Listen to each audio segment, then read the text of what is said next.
हामी सबैलाई थाहा छ आज हामी एउटा महत्त्वपूर्ण सन्दर्भमा एक ठाउँमा भेला भएका छौँ। देशमा सहज परिस्थिति छैन, हामी आफ्नै समस्याबाट जुधिरहेका छौँ र यहाँ आउने महानुभावहरूलाई पनि म देखिरहेको छु। सबैजनाले एउटा महत्त्वपूर्ण स्थान ओगटेर आफ्नो ओहदाको काम गरिरहनु भएको छ, तर त्यस बिचमा पनि समय निकालेर यहाँ आइदिनु भएको छ, किनभने आज हामी एउटा यस्तो विषयमा यहाँ छलफल गर्न गइरहेका छौँ र यस्तो तहमा छलफल गर्न गइरहेका छौँ जसले तपाईँ हामीलाई प्रत्यक्ष असर गर्छ र तपाईँ हाम्रो प्रत्यक्ष सरोकार हुनुपर्छ। हाम्रो देशमा हामी सबैजना स्वस्थ हुनुपर्छ।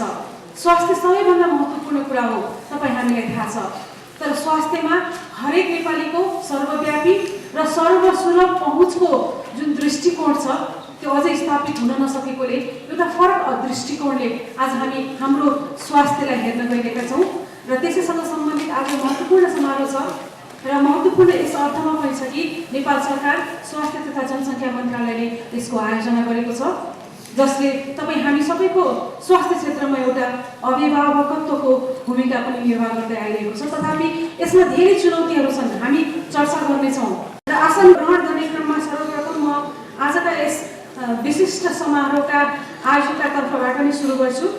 म सबैभन्दा पहिला यहाँ निम्त्याउन चाहन्छु डाक्टर पदम बहादुर चन्द्रज्यूलाई।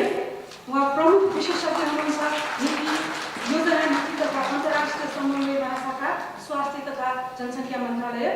त्यसै गरिकन प्रोफेसर डाक्टर भगवान कोइराला, उहाँको नाम मैले भनिसकेपछि धेरै अब्जेक्टिभ्सहरू मैले जोड्नु पर्दैन होला, त्यही पनि उहाँ कार्डियो सर्जन र उहाँ एक किसिमले भन्ने पनि हामीले यहाँ प्राज्ञ बुद्धिजीवीको तर्फबाट पनि प्रतिनिधित्व गरेका छौँ।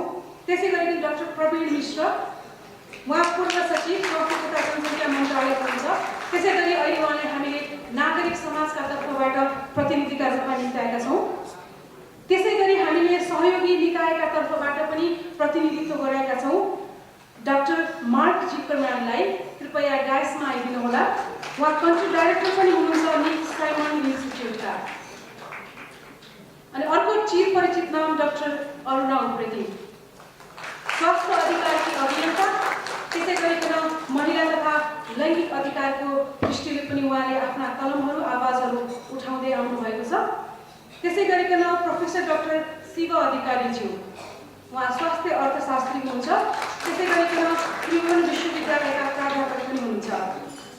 डाक्टर चक्रराज पाण्डे, उहाँ निजी स्वास्थ्य क्षेत्रलाई प्रतिनिधित्व गर्दै यहाँ आउँदै हुनुहुन्छ र उहाँको नामको पछाडि पनि मैले धेरै विशेषणहरू जोड्नु आवश्यक छैन। मैले यहाँलाई अघि नै निवेदन गरेँ, स्वास्थ्य यस्तो विषय हो, मैले भनिरहनु पर्दैन, जसमा कुनै सम्झौता हुन सक्दैन। त्यसै कारणले गर्दा नेपालको संविधानले पनि, हालै हामीले पाएको संविधानले पनि हाम्रो मौलिक अधिकारको रूपमा स्वास्थ्यमाथिको अधिकारलाई प्रदान गरेको छ भने त्यसभन्दा अझै अगाडि बढेर हरेक जनतालाई प्राथमिक स्वास्थ्य सम्बन्धमा निःशुल्क यो प्राप्त गर्ने अधिकार हुनेछ भनेर राज्यलाई यसप्रति उत्तरदायी पनि बनाइदिएको अवस्था छ। यो आज हरेक नेपाली जनताको स्वास्थ्यमा पहुँच हुनुपर्ने, त्यो पनि प्राथमिक स्वास्थ्य सम्बन्धमा त एउटा अधिकारका रूपमा निःशुल्क प्राप्त गर्नुपर्ने कुरा हामीले पाइसकेपछि यो हाम्रो अधिकारका रूपमा स्थापित भइसकेको छ।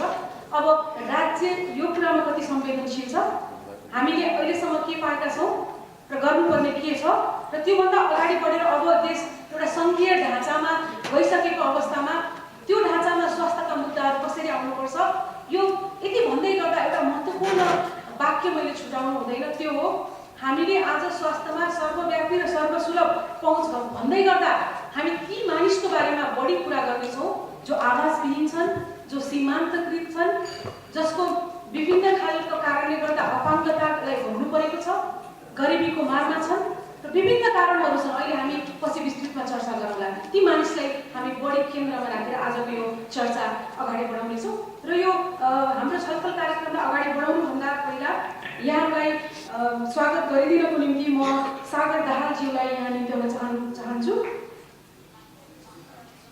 कृपया डायसमा आइदिनु होला।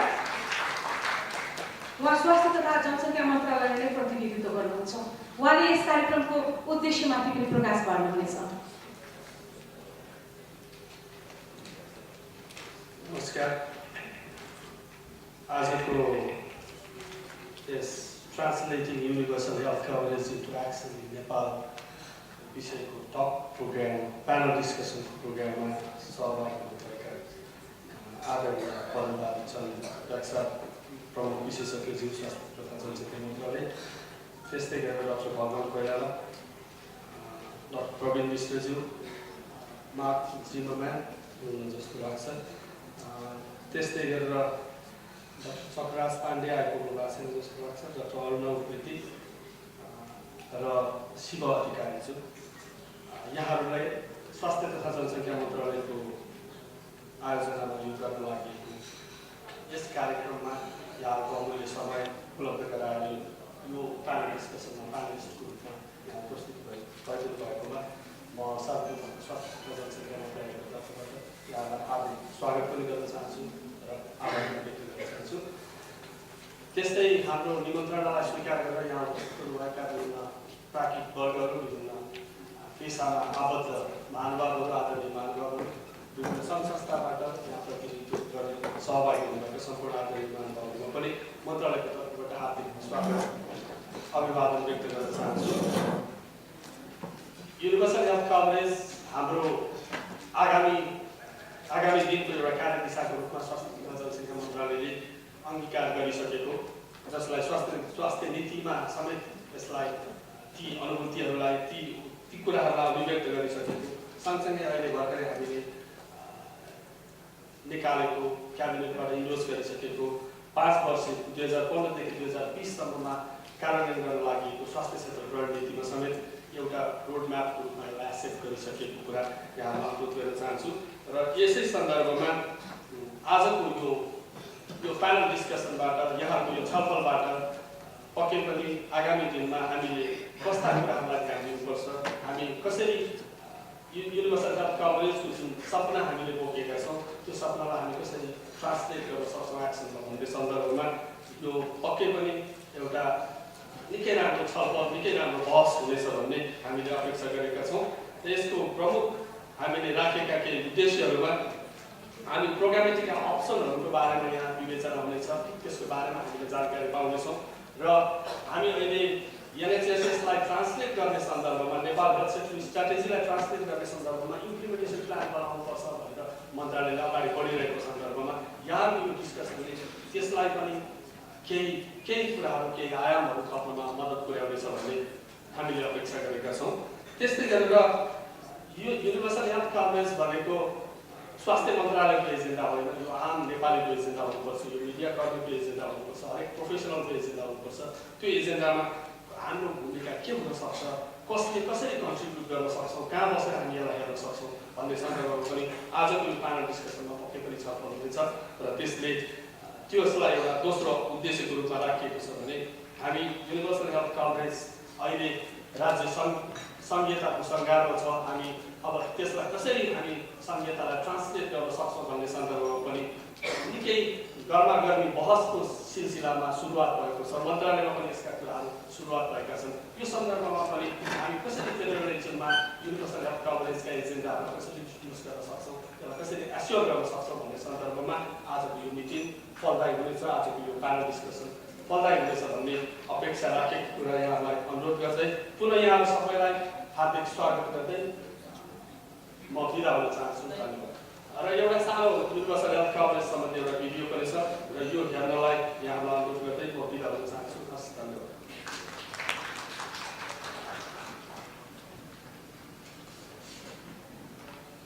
धन्यवाद सागर दाहालज्यू, उहाँ वरिष्ठ जनस्वास्थ्य प्रशासक हुनुहुन्छ स्वास्थ्य तथा जनसङ्ख्या मन्त्रालयका। अब यसै विषयसँग सम्बन्धित एउटा भिडियो छ, छोटो भिडियो, कृपया त्यो अवलोकन गर्नको निम्ति।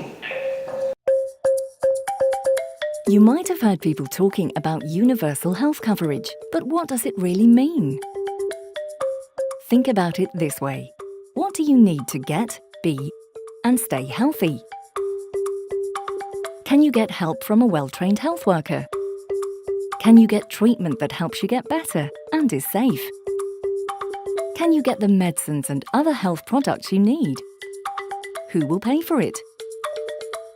Are there policies in place to ensure the services you need are available to you, your family, and your community next time and every time? And does your government have accurate information about the whole system so they can make the right decisions to keep everything working the way it should? Good health needs people, services, products, finances, policies, and information. And it needs all of them to work together, even in times of crisis. And good health systems don't just treat sick people. They help to promote healthy living and prevent people from falling ill in the first place. The World Health Organization is working around the world so that all people and communities receive the quality services they need and are protected from health threats without suffering from financial hardship. That's what we call universal health coverage. So, here's to health, for you and for everyone. Video प्रस्तुतिको निम्ति र भिडियोमा हामीले लगभग आज हामीले चर्चा गर्न खोजेको विषयको एकदमै महत्त्वपूर्ण सारांश प्रस्तुत भएको छ। यहाँले मनन गर्नुभयो होला। एकदमै महत्त्वपूर्ण मैले मेरो विद्यालय जाने अधिकार, त्यसपछि काममा जान पाउने मेरो आवश्यकता र त्यसपछि गएर बलियो हुँदै गरेको हाम्रो समुदाय र त्यसले राष्ट्र विकासमा गर्न सक्ने योगदान, यो कुरा जोडिएको छ हाम्रो स्वास्थ्यसँग। त स्वास्थ्यलाई एउटा अधिकारका रूपमा हामीले प्रयोग गर्न पाउनुपर्छ भन्ने विश्वव्यापी नारा सँगसँगै देशअनुसार यो अवस्था फरक छ। हामीले विकसित मुलुकहरूको धेरै कुराहरू अङ्गीकार गर्ने कोसिस गर्छौँ, तर हाम्रा वास्तविकताहरू आफ्ना ठाउँमा छन्। तथापि एउटा देशअनुसारको मापदण्ड कायम गरेर हामीले केही न केही गर्ने प्रयास पनि गरि नै रहेका छौँ। त्यसमा धेरै गर्नुपर्ने कुराहरू छन्, जुन कुराको सन्दर्भमा आज हामी चर्चा गर्नेछौँ। र देशले केही गर्न खोजेको प्रयासका सन्दर्भको कुरा गर्दै गर्दा जहिले पनि हामी माथि हेर्छौँ, किनभने राज्य अभिभावक भएर उभिनु जरुरी हुन्छ यो सम्बन्धमा। र राज्यको यो कामलाई फेरि सफल बनाउने भनेको आज म जस्तो किसिमको समूह यहाँ देखिरहेको छु, गैर सरकारी क्षेत्र, त्यसै गरी अन्तर्राष्ट्रिय समुद्र दात्री निकाय, विभिन्न क्षेत्रलाई प्रतिनिधित्व गर्ने महानुभावहरू, नागरिक समाज, महिला अधिकारको निम्ति, दलित अथवा जातीय आन्दोलनको निम्ति काम गर्ने व्यक्तित्वहरू, उपभोक्तासँग सम्बन्धित विशेषज्ञहरू म यहाँ देखिरहेको छु भन्दा तपाईँ हामी सबैको जबसम्म यो मुद्दा बन्दैन तबसम्म हामी यो कुरालाई अगाडि बढाएर लान सक्दैनौँ। म सरकारी प्रतिबद्धता र नीतिको कुरा गर्दै थिएँ र यस सम्बन्धमा नेपालको नीतिगत प्रतिबद्धता कस्तो छ, अहिलेसम्म नेपालले यसमा के प्रतिबद्धता व्यक्त गरिसकेको छ भन्ने कुरा हामीले यहाँ केही विश्लेषण गर्ने प्रयास गरेका छौँ। र यस कुराको निम्ति म महेन्द्र श्रेष्ठज्यूलाई डायसमा निम्त्याउन चाहन्छु। उहाँ योजना नीति तथा अन्तर्राष्ट्रिय समन्वय महाशाखाका प्रमुख हुनुहुन्छ। पक्कै पनि यो मन्त्रालयसँग सम्बन्धित कुरा। सबैलाई नमस्कार। डायसमा आसीन स्वास्थ्य क्षेत्रका र सामाजिक क्षेत्रका विद्वत, आदरणीय विद्वत वर्ग, प्यानलिस्टहरू र स्वास्थ्य सेवा प्रदायक डाक्टर साहबहरू हुनुहुन्छ, वरिष्ठ चिकित्सकहरू, नर्सिङ हुनुहुन्छ, अरू स्वास्थ्य कर्मीहरू हुनुहुन्छ र स्वास्थ्यलाई माया गर्ने र स्वास्थ्यको विषयमा केही सुन्ने, केही कुराहरू भावना व्यक्त गर्न आउनुभएका सम्पूर्ण मेरा आदरणीय दिदीबहिनी, दाजुभाइहरू, हामी एकदमै, मलाई लाग्छ यो ठिक समयमा हामी यो छलफल गर्दैछौँ। हाम्रो संविधान बनेको छ, अहिले 193 भन्दा बढी ऐन नियम कानुनहरू तर्जुमाको चरणमा छ र स्वास्थ्य क्षेत्रले पनि 15-20 वटा ऐन नियम कानुनहरू बनाउनु पर्ने छ र संविधानमा प्रदत्त, संविधानमा उल्लेख भएका कुराहरूलाई अब हामी कार्यान्वयन लगाउनु पर्ने छ र यसमा स्वास्थ्य क्षेत्रको भूमिका के, हामीले के कुराहरू राख्दाखेरि राम्रो होला र हामी यो छलफलको, मलाई लाग्छ यो छलफलले केही राम्रो कुराहरू दिनेछ र अब यो क्रममा अब फेरि पछि बोल्नु पाइन्छ कि पाइँदैन, हामी यो छलफलको क्रममा यो यस्तो युनिभर्सल कभरेजको विषयमा छलफल गर्नु पर्यो भनेर हाम्रो राजकुमार भाइ आउनुभयो, मैले उहाँलाई धन्यवाद दिन खोजेको र हामी गर्नुपर्छ। यो ठिक छ, यो छलफलले यो चाहिँ केही यो बेला केही राम्रो आउटकमहरू आउँछ, यो छलफलको विषय हो र आम जनतालाई स्वास्थ्यको कुरा सबैले छलफल गर्नु पर्यो, सबैले जानु पर्यो, बुझ्नु पर्यो। भोलि कुरा बिग्रिन्छ अनि सबै हामी त्यसको शिकार बन्छौँ। त्यसकारण कसले कहाँ के गर्नुपर्ने, कहाँनिर ग्याप छ, कहाँनिर हामी चाहिँ अलिकति ध्यान दिनुपर्ने छ, यो कुरा मलाई लाग्छ यो छलफलको क्रम र त्यस्तो नेतृत्व स्वास्थ्यको हुनाले स्वास्थ्य क्षेत्रले गर्नुपर्छ। स्वास्थ्य क्षेत्रमा हामी काम गर्ने प्रत्येक स्वास्थ्य कर्मी यसको एउटा एडभोकेट पनि हुनुपर्छ भन्ने हिसाबले यो आयोजना गरिएको छ। मलाई लाग्छ आज दिनभरि यहाँहरूको एकदमै सक्रिय सहभागिता हुनेछ र यो चाहिँ नि एउटा उद्देश्यमूलक हुनेछ र म यसको सबै यो चाहिँ नि व्यवस्थापन गर्ने हाम्रो सेभ द चिल्ड्रेनको राजकुमार भाइ लगायत सम्पूर्ण टिमलाई म धेरै धन्यवाद दिन चाहन्छु।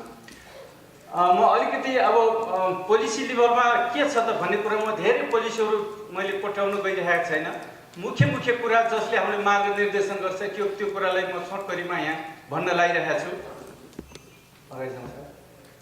अब सबभन्दा पहिला अब हामी यो एमडिजीमा हामी गइसकेका छौँ। एमडिजीको कुरा देखाउनु थियो। एमडिजीमा पनि स्वास्थ्यका कुराहरू थिए। तीनवटा हाम्रा मुख्य गोलहरू मलाई लाग्छ हामी धेरै नजिक पुग्यौँ। हाम्रो तत्कालीन सचिवज्यू यही हुनुहुन्छ डाक्टर प्रवीण मिश्र।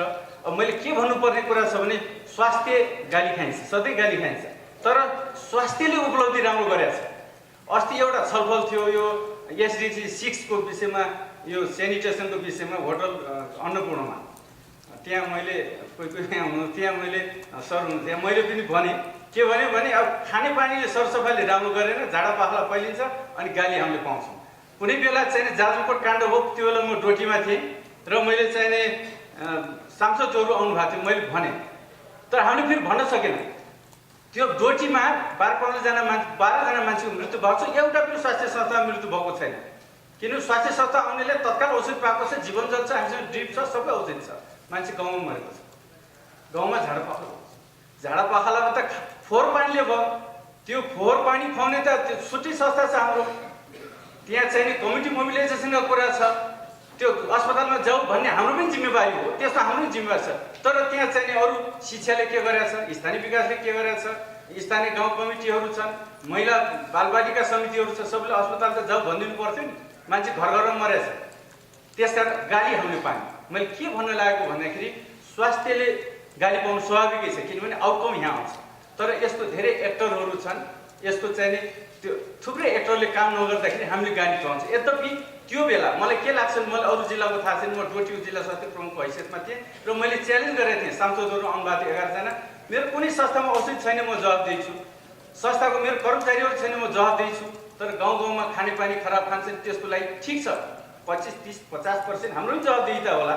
तर अरू संस्थाहरू पनि छ नि, खानेपानी सरसफाइ मन्त्रालय छ, विभाग छ, त्यत्रो भनेको थिएँ। मैले के भन्न लाग्यो भने स्वास्थ्यमा हामीले एमडिजीको राम्रै कामहरू गरेका छौँ र त्यसमा देखाउन लायक उपलब्धिहरू त्यहाँ पनि भएको थियो।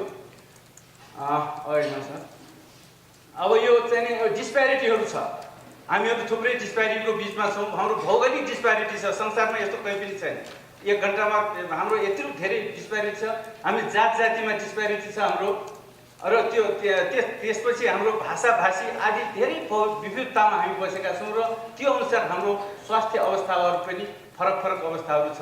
हामीले त्यो कुराहरूलाई हामीले अब एड्रेस गर्नुपर्ने दिनहरू आइसकेको छ।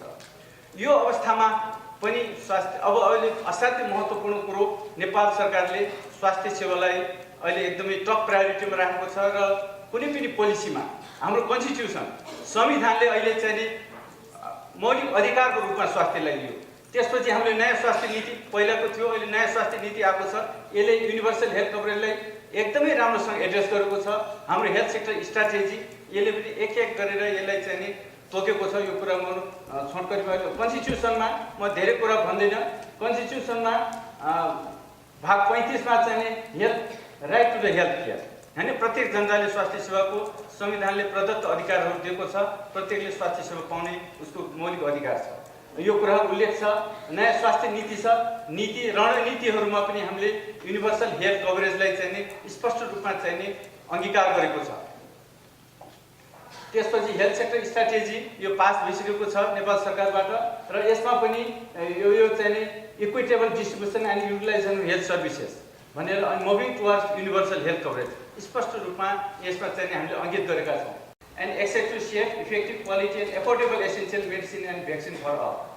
यस प्रकार मलाई के भन्न लाग्यो भने अब यो चाहिँ कुनै पनि पोलिसीहरूमा हामीले मार्गदर्शन गर्ने संविधानदेखि स्वास्थ्य मन्त्रालयबाट निर्मित स्वास्थ्य नीति, हाम्रो सेक्टर स्ट्राटेजी सबैमा युनिभर्सल हेल्थ कभरेजलाई चाहिँ नि स्पष्ट रूपमा व्याख्या गरिएको छ। अब मात्र कुरा यसलाई कसरी कार्यान्वयन गर्न सकिन्छ, यहाँनिर कहाँनिर ग्याप छ, हामी कहाँ चुकेका छौँ, कहाँ हाम्रो स्ट्रेन्थ छ, यो विषयमा मलाई लाग्छ आज विद्वान प्यानलिस्टहरू हुनुहुन्छ, तपाईँहरू सबैको सक्रिय सहभागिताले एकदमै राम्रो आउटकम आउनेछ भन्ने आशा राख्दै मेरो भनाइ राख्छु। धन्यवाद, नमस्कार। धन्यवाद महेन्द्र श्रेष्ठज्यू, यहाँको महत्त्वपूर्ण भनाइको निम्ति। नीति नियम संविधानमा हाम्रो के कस्तो अवस्था छ स्वास्थ्यलाई जोडेर भन्ने सिलसिलामा हामीले अघि आसन ग्रहण गराउने क्रममा हाम्रा केही अतिथिज्यूहरू आउनुभएको थिएन। म उहाँहरूलाई आसन ग्रहण गर्नको निम्ति अनुरोध गर्दछु। सहयोगी निकायका तर्फबाट डाक्टर मार्क जिमरम्यान आइसक्नु भएको छ। कृपया डायसमा आसन ग्रहण गरिदिनु हुनुको निम्ति हार्दिक अनुरोध गर्न चाहन्छु। उहाँ निक साइमन इन्स्टिच्युटका राष्ट्रिय निर्देशक पनि हुनुहुन्छ। त्यसै गरी डाक्टर चक्रराज पाण्डेज्यू उहाँ पनि आइसक्नु भएको छ। कृपया डायसमा आएर आसन ग्रहण गरिदिनु हुनुको निम्ति हार्दिक अनुरोध गर्न चाहन्छु। उहाँलाई पनि मैले धेरै परिचय दिइराख्नु पर्दैन। उहाँले चाहिँ यहाँ चाहिँ निजी स्वास्थ्य क्षेत्रका तर्फबाट प्रतिनिधित्व गर्दै हुनुहुन्छ। अब हामीले पर्खेर रहेको क्षण सुरु भइसकेको छ। महत्त्वपूर्ण प्रस्तुतिहरू भइसकेका छन्। अब हामी हाम्रा ड्यासमा आसीन हुनुभएका विभिन्न क्षेत्रलाई प्रतिनिधित्व गर्दै उहाँहरूसँग केही महत्त्वपूर्ण सवालहरूमा जवाफ माग्ने प्रयास गर्नेछौँ। सबैभन्दा पहिला म केही थोरै यो छलफललाई खुलाउनको निम्ति उहाँहरूसँग मेरो प्रश्न रहनेछ र त्यो एक राउन्ड उहाँहरूले त्यस कुराको जवाफ दिइसक्नु भएपछि हामी फ्लोर ओपन गर्नेछौँ। यो कुरा म किन याद दिलाउँदैछु भन्दाखेरि यहाँ जस्तो महानुभावहरूको उपस्थिति छ, तपाईँहरूले प्रत्यक्ष रूपमा र अप्रत्यक्ष रूपमा यो क्षेत्रमा सरोकार राख्नुहुन्छ र यो अवस्था परिवर्तनको निम्ति आफ्नो क्षेत्रबाट तपाईँहरूले गरेको योगदानले सरकारका नीति तथा कार्यक्रमहरू कार्यान्वयन हुनको निम्ति सहयोगी हुन्छ र तपाईँहरूको सानो आवाज काम गर्दै गर्दाका साना अनुभवले पनि उहाँहरूलाई मार्गनिर्देशन हुन्छ। हामी हस्ताक्षर गर्नको निम्ति जहिले पनि हतारिन्छौँ। हाम्रा नीति तथा पोलिसीहरू अथवा भनौँ संविधानका धाराहरू हेर्ने हो भने पनि त्यसमा अत्यन्तै उत्साहजनक कुराहरू हामी पढ्न पाउँछौँ। यसले एउटा महत्त्वपूर्ण कुरा हुन्छ, जनतामा अपेक्षा बढाइदिन्छ। हामी बढी प्रोत्साहित हुन्छौँ, हामी राज्यप्रति बढी चनाखो हुन्छौँ, बढी हामीले चासो लिन्छौँ। तर महत्त्वपूर्ण सवाल हो कार्यान्वयनको। किन भन्दा जबसम्म ती सन्दर्भहरू कार्यान्वयनको चरणमा आउँदैनन्, जनताले खोजेको कुरा जीवनमा उपभोग गर्न पाउँदैनन्, त्यति बेलासम्म कागजमा भएका नीतिहरूको खासै अर्थ रहँदैन। सबैभन्दा पहिला म आजको प्रश्न हाम्रो स्वास्थ्य मन्त्रालयबाट पाल्नुभएका प्रमुख विशेषज्ञ डाक्टर पदम बहादुर चन्द्रज्यूलाई नै राख्न चाहन्छु। मेरो पहिलो प्रश्न के छ भन्दा यी सबै पृष्ठभूमिको बिचमा नीतिहरू एकदमै राम्रा छन्, कार्यक्रमहरू पनि राम्रा छन्, तर आज तपाईँले सबैभन्दा पहिला जनतालाई के बताइदिनुहोस् भन्दाखेरि हाम्रो नेपाली जनसङ्ख्या हेर्ने हो भने र हाम्रो देशमा जति पनि स्वास्थ्य संस्थाहरू उपस्थित छन् सुविधा सम्पन्न र जति पनि स्वास्थ्य विशेषज्ञहरू हुनुहुन्छ, यदि नेपाली जनतालाई सोचेर भन्ने हो भने प्रति कति हजार नेपालीले कति विशेषज्ञ सेवाहरू चाहिँ पाउने अवस्था छ। त्यसले गर्दा एउटा सिन चाहिँ यहाँ सेट हुन्छ होला र त्यो अवस्था चाहिँ कस्तो छ अलिकति भनिदिनुहोस् न। नेपाली जनताले स्वास्थ्य सुविधामा पहुँच र सर्वसुलभ पहुँचको कुरा गर्दै गर्दा अहिलेको अवस्था चाहिँ कस्तो छ हामी यहाँबाट सुन्न चाहन्छौँ।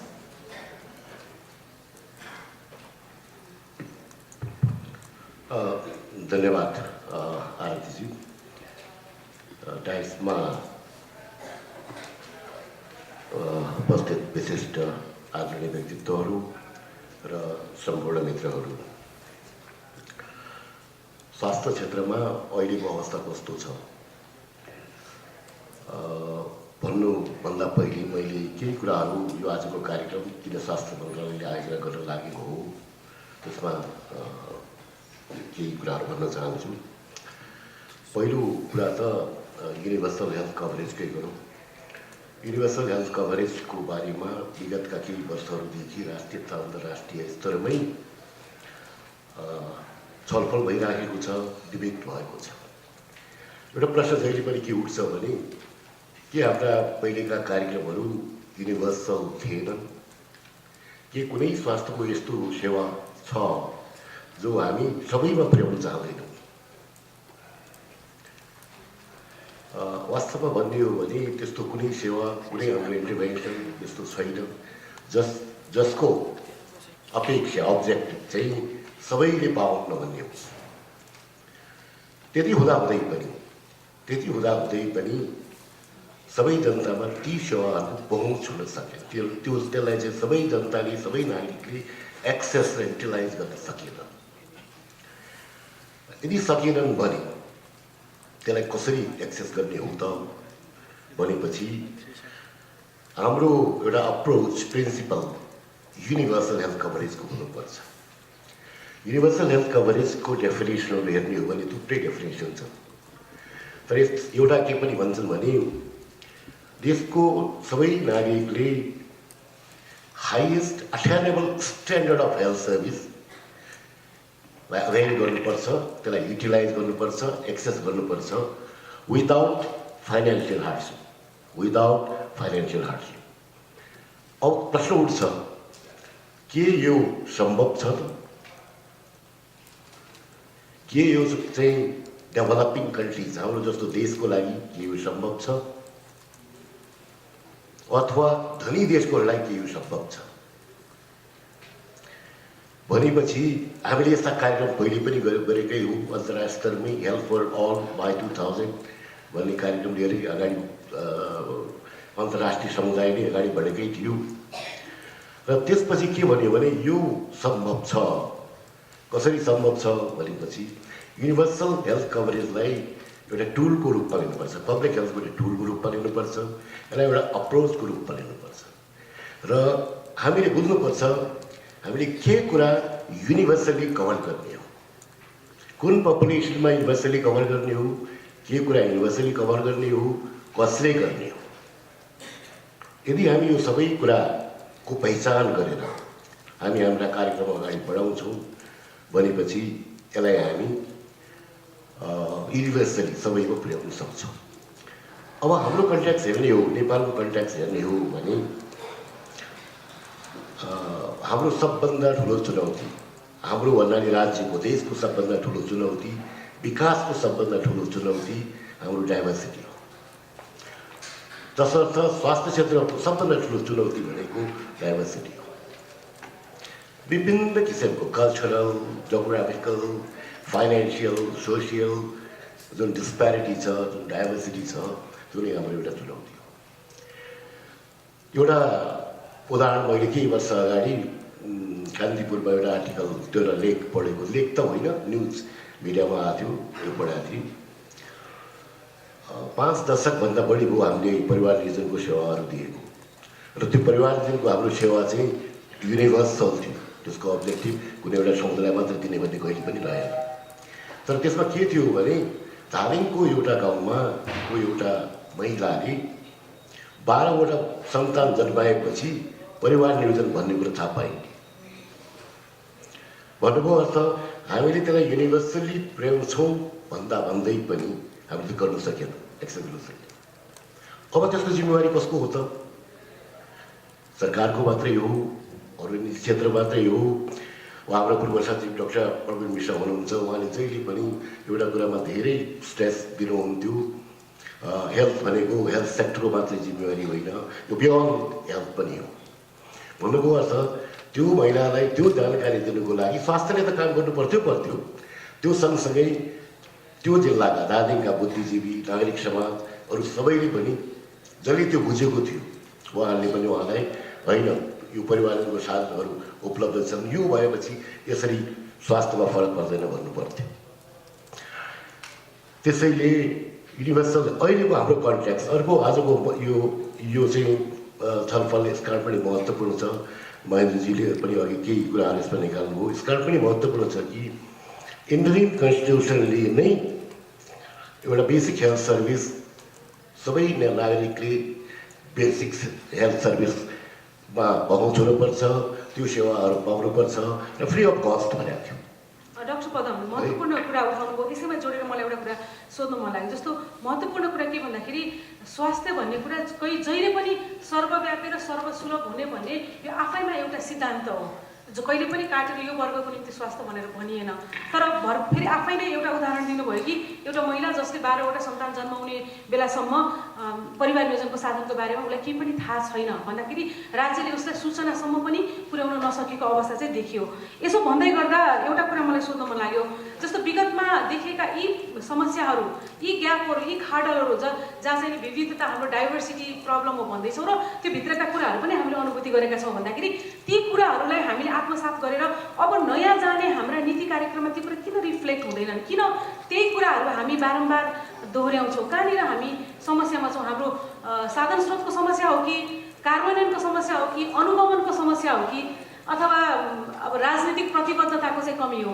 कहाँनिर चाहिँ ग्याप देख्नुहुन्छ? एउटा विशेषज्ञ भएको नाताले म सोध्दैछु। यसलाई भारती बहिनी यसलाई गलत इन्टरप्रेट नगरौँ है।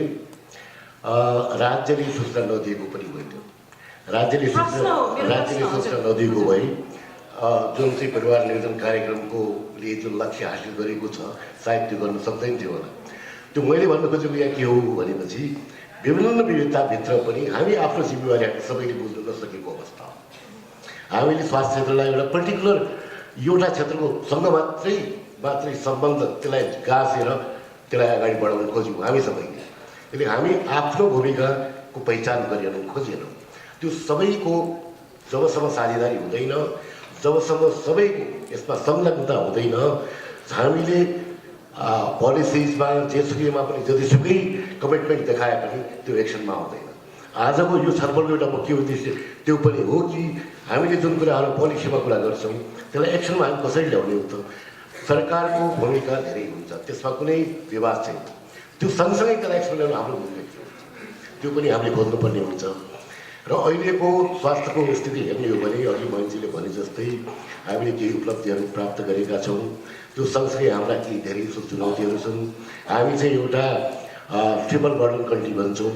हाम्रो अहिले पनि थुप्रै जस्तो जुन कम्युनिकेबल डिजिज सर्ने रोगहरू छन् त्यसको बेला बेलामा चाहिँ आउटब्रेक हुने त्यसको समस्या हुनेछ भने अहिले नसर्ने रोगहरू एकदमै राइजमा छन्। त्यो सँगसँगै नेपाल जहिले पनि यो डिसास्टर भलरेबल कन्ट्री हो, त्यसले गर्दा पनि हामीलाई समस्या हुनुपर्छ। हामीसँग लिमिटेड रिसोर्सेस छन् तर हाम्रो प्रायोरिटी अनलिमिटेड छ। त्यो लिमिटेड रिसोर्सेस र अनलिमिटेड प्रायोरिटिज भित्र कसरी ब्यालेन्स गर्ने हो त्यो अहिले हाम्रो एउटा चुनौती हो। हजुर, अहिले म एकछिनमा डाक्टर प्रवीण मिश्रसँग कुरा गर्न चाहन्छु। कस्तो भन्दाखेरि आजको यो कार्यक्रमको उद्देश्य नै एउटा सकारात्मक छ, पक्कै पनि सर्वसुलभ पहुँच र सर्वव्यापी पहुँचको कुरा चाहिँ आइरहेको सन्दर्भ पक्कै पनि हो। तर यहाँनिर हामीले हाम्रा विगतका हाम्रा समस्याहरूलाई महसुस पनि गर्नुपर्छ र महत्त्वपूर्ण कुरा कि सबैको साझेदारी आवश्यकता छ भनेर नै यो समूहलाई हामीले आज निम्त्याएर एक थलोमा कुरा गर्ने प्रयास पनि गरेका छौँ। डाक्टर प्रवीण मिश्रज्यू कस्तो भन्दाखेरि सरकारमा पनि रहनुभयो, उच्च ओहदामा धेरै लामो समयसँग सम्बन्धित मन्त्रालयमा बस्नुभयो र अहिले बाहिर हुनुहुन्छ र त्यही क्षेत्रमा काम पनि गरिराख्नु भएको छ। त्यो नाताले के भनिदिनुहोस् भन्दाखेरि जस्तो सरकारका नीति नियमहरू पक्कै पनि जनताको निम्ति हुन्छन्, पक्कै पनि जनताको निम्ति नै हुनुपर्छ भनेरै सरकार छ, त्यहाँ जनताको निम्ति छ। तर हामीले आज एउटा शब्दलाई यहाँ प्रयोग गरिरहेका छौँ कि सर्वसुलभ र सर्वव्यापी। त्यो भनेको हामी त्यो जनताको निम्ति कुरा गरिरहेका छौँ जो हाम्रो सेवाबाट वञ्चित छन् अथवा वञ्चित हुनुपर्ने अवस्था छ। तिनलाई सम्झेर भन्नुपर्दा प्रवीणजी अलिकति खुलेर कुरा गरिदिउँ न कि तपाईँले ओहदामा बस्दै गर्दाखेरि एउटा कुरा भन्नुहुन्थ्यो होला, तर हामीले कहाँनिर चाहिँ चुनौतीहरू चाहिँ आज पनि हेरिरहेका छौँ। एउटा मार्ग निर्देशन हुन सक्छ तपाईँका कुराहरू कृपया एकदम टु द पोइन्ट छौँ हामी। धन्यवाद।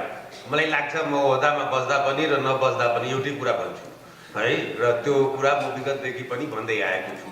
हाम्रो जुन डाक्टरले कुरा अहिले जुन भन्नुभयो, मैले त्यो बेला पनि म 5 वर्षै यो कुरा रटान गरेर भन्ने गर्थेँ कि health is beyond health. It is not only with the ministry of health and population, multisectoral हो, यो इन्टरसेक्टोरल हो, क्रस कटिङ इस्युज हो। उहाँले हाम्रो महेन्द्रजीले अहिले कुरा उठाउनु भयो, त्यो पानी जुन छ सेफ ड्रिङ्किङ वाटर यदि सप्लाई गरिदिएन भने the health problem will arise, nutrition छैन भने health problem will arise, pollution छ भने हेल्थ प्रब्लम विल अराइज, सेनिटेसनको व्यवस्था छैन भने health problem will arise. So we need to address the social determinants of health. That is the basic I think. तपाईँले जुन अहिले कुरा उठाउनु भएको हो, we need to see that how best we could reach to the best social determinants of health and get the health through the social determinants of health through the multisectoral approach. त्यो हाम्रो एउटा सबभन्दा major component हुनु पर्यो social determinants of health, जसमा कि तपाईँले अब सोशल डिटर्मिनेन्ट्समा स्कुल एब्सेन्टिज बच्चाहरूको लागि, वर्क प्रोडक्टिभिटिज, यदि मान्छे हेल्दी छैन भने when they are going to work, they are not going to really have a productive labor. त्यो भएर नेशनल डेभलपमेन्टमा उहाँहरूको जुन हुनुपर्ने हो त्यो हुँदैन, जुन कुरा 3 घण्टामा गर्न सकिन्छन् त्यो 9 घण्टामा गरिन्छन्. So all these factors that it counts. So the basic, very first thing, intersectoral approach through the social determinants of health through the intersectoral approach हामीले लिनुपर्छ. सेकेन्ड जुन कुरा छ नि यसैसँग अलिकता जोड्दाखेरि मैले के भन्न चाहन्छु भने यो हाम्रो सस्टेनेबल प्लेटफर्म हुनु पर्यो for the intersectoral, multisectoral agencies को लागि, who is going to really help in getting the universal health coverage. र त्यो isolated way मा होइन, it should be through the, we should have well network with the government, NGOs, INGOs, private sector र सबैसँग अलिकता राम्रो platform बनाउनु पर्यो, which leads to a system development. System जबसम्म हुँदैन हाम्रो युनिभर्सल हेल्थ केयर जति राम्रो कुराहरू गरे पनि we are not going to get out of it. Doctor Prabin, मैले भन्न खोजेको कुरा यही हो कि जुन कुरा तपाईहरूले यति महत्त्वपूर्ण ओहदामा बसेर एउटा बाहिर ल्याइसक्नु भएको छ, कोअर्डिनेसनको कुरा, यो समग्रमा समाजसँग जोडिएको कुरा महत्त्वपूर्ण कुरा हो, तर त्यो सिस्टममा ल्याउनु पर्छ भनेर आज हामीले भन्दैछौँ भन्दा यो कुराको निम्ति हाम्रो भएका अप्रोचहरू पनि त होला नि. एक्लैमा त स्वास्थ्य मन्त्रालयले मात्र गरेको छैन, यसको त धेरैसँग जोडिएको साझेदारी छ, त्यस कारणले गर्दा यो सफलता पनि हासिल भएको छ भन्ने कुरा हामीले पनि स्वीकार गरेका छौँ.